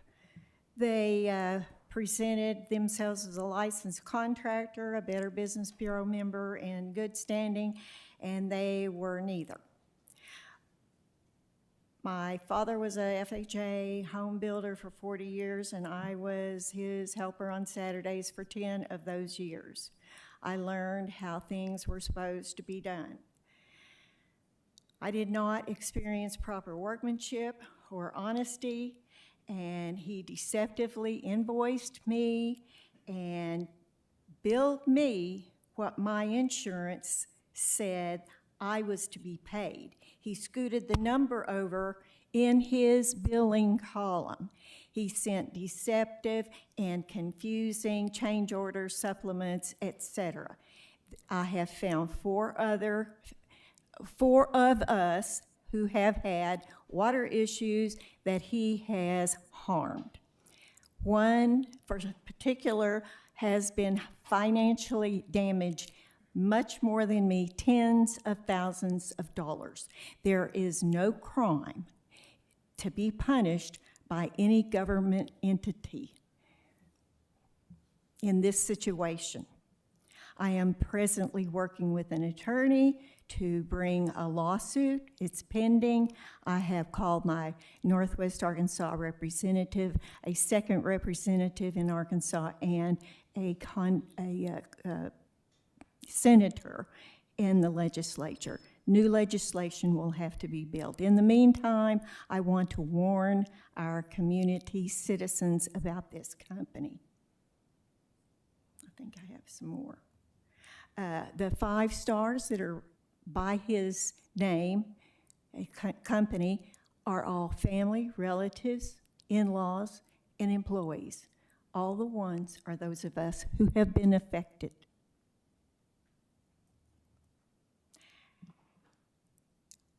And I am finished. If there are any questions, I will be happy to provide my contact information and address if needed. Thank you, ma'am. Apologies that you're going through that. I apologize that you're having to go through this. Yep. Thank you, sir. It was over a year ago, and it has taken many, many months to find and figure out what was going on. Thank you. The worst thing is he continues to do so. Yes, ma'am. Public comments. I apologize, because I know it's late. Mac Mayfield, 980 Rocky Lane, Fayetteville. I wanted to go back to the issue of the code and public meetings. This is a public meeting, but it's one way. And I think that the proper venue for the public to get some answers to questions about that document and how it might be modified and what the opportunities are and what it means to them, the county should sponsor some meetings not in this venue, around the county, so it can be discussed. Thank you. That's all I Public got. comments.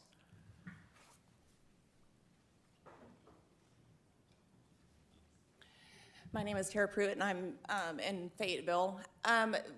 I'd just like to comment on the tabling for 3 months. In Arkansas, when you have a child who's been removed, you have 9 months to rectify what has caused that child to be removed. And the CCC is an integral part of that 9 months. So when I, as an attorney, have a client who has their child removed at DHS, they have 9 months to go through CCC. They have 9 months to rectify what allowed the government to come in and remove their property, their children. The government took their children, has taken their children because of the actions that provide an opportunity for the CCC to be an avenue for them to get their property, their children back. And by tabling this motion, this ordinance or this proposition for 3 months, that is prohibiting, that is restricting children from being reunified from with their parents. And I know that that's not something that a lot of us think about, but for the majority of people that are using the CCC, the people that are utilizing the CCC, that are using the CCC, a lot of those are parents who have children. And those children need their parents, their moms and their dads, to go through the CCC to be successful, so that they can have a home to come home to, so that they're not adopted out after 9 months, because that's what happens. So tabling this for 3 months, any child that's been removed today, that's gone into DHS, that is a hindrance, that is a wall that's put in front of their parents to provide a stable and safe housing for them to be able to stay in their homes, okay? And so I hope that, I know 3 months isn't a lot for all of us. 3 months is nothing in my world. But when the legislature is looking at reunification with parents, and we've taken property, we've taken children out of their homes, 3 months is a really long time for a child, okay? The legislature in Little Rock has said 3 months, 9 months, after 9 months, that's too much for a child to be out of the home, and we're going to make sure that they have a permanent place in a home that's safe.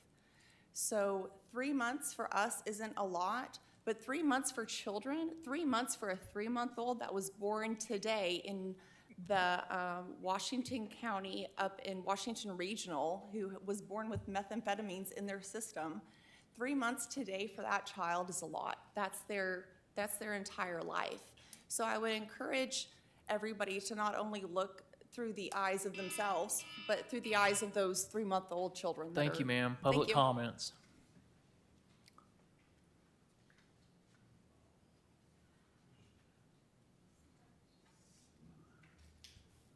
We have a minute and a half left. I'll go as fast as I can, Judge. Thank you. Sarah Moore, Fayetteville, Arkansas. I am disappointed about the postponement tonight about the feasibility study. We'll send documents from Arkansas Justice Reform Coalition, but it seems like there is some diligence that's being done for the possibility of modifications to the jail, to the old jail facility. As there was stated about listening or having voters and taxpayers reach out to our representatives, voters in November resoundingly said no to additional jail expansion, or were very concerned about additional taxation. We should be doing every proper diligence that we can, and it seems like there might be some things that are in process possibly that are looking on those possible changes. And so I hope that you will ask questions and look at that in the coming days. I hope that we won't postpone 3 months. I think the longer that we have to look at the financial possible cost and to really look at that with our current budgets and our funds today is important for taxpayers. It's important for transparency, and it's important so that we can have a collaborative partnership together in our communities where we have said, as taxpayers, we don't want our money invested in this way. We don't want to jail and arrest. We want to pour into our community. We want to be rehabilitative and to restore individuals. Thank you, ma'am. Thank you. With that, we'll be adjourned.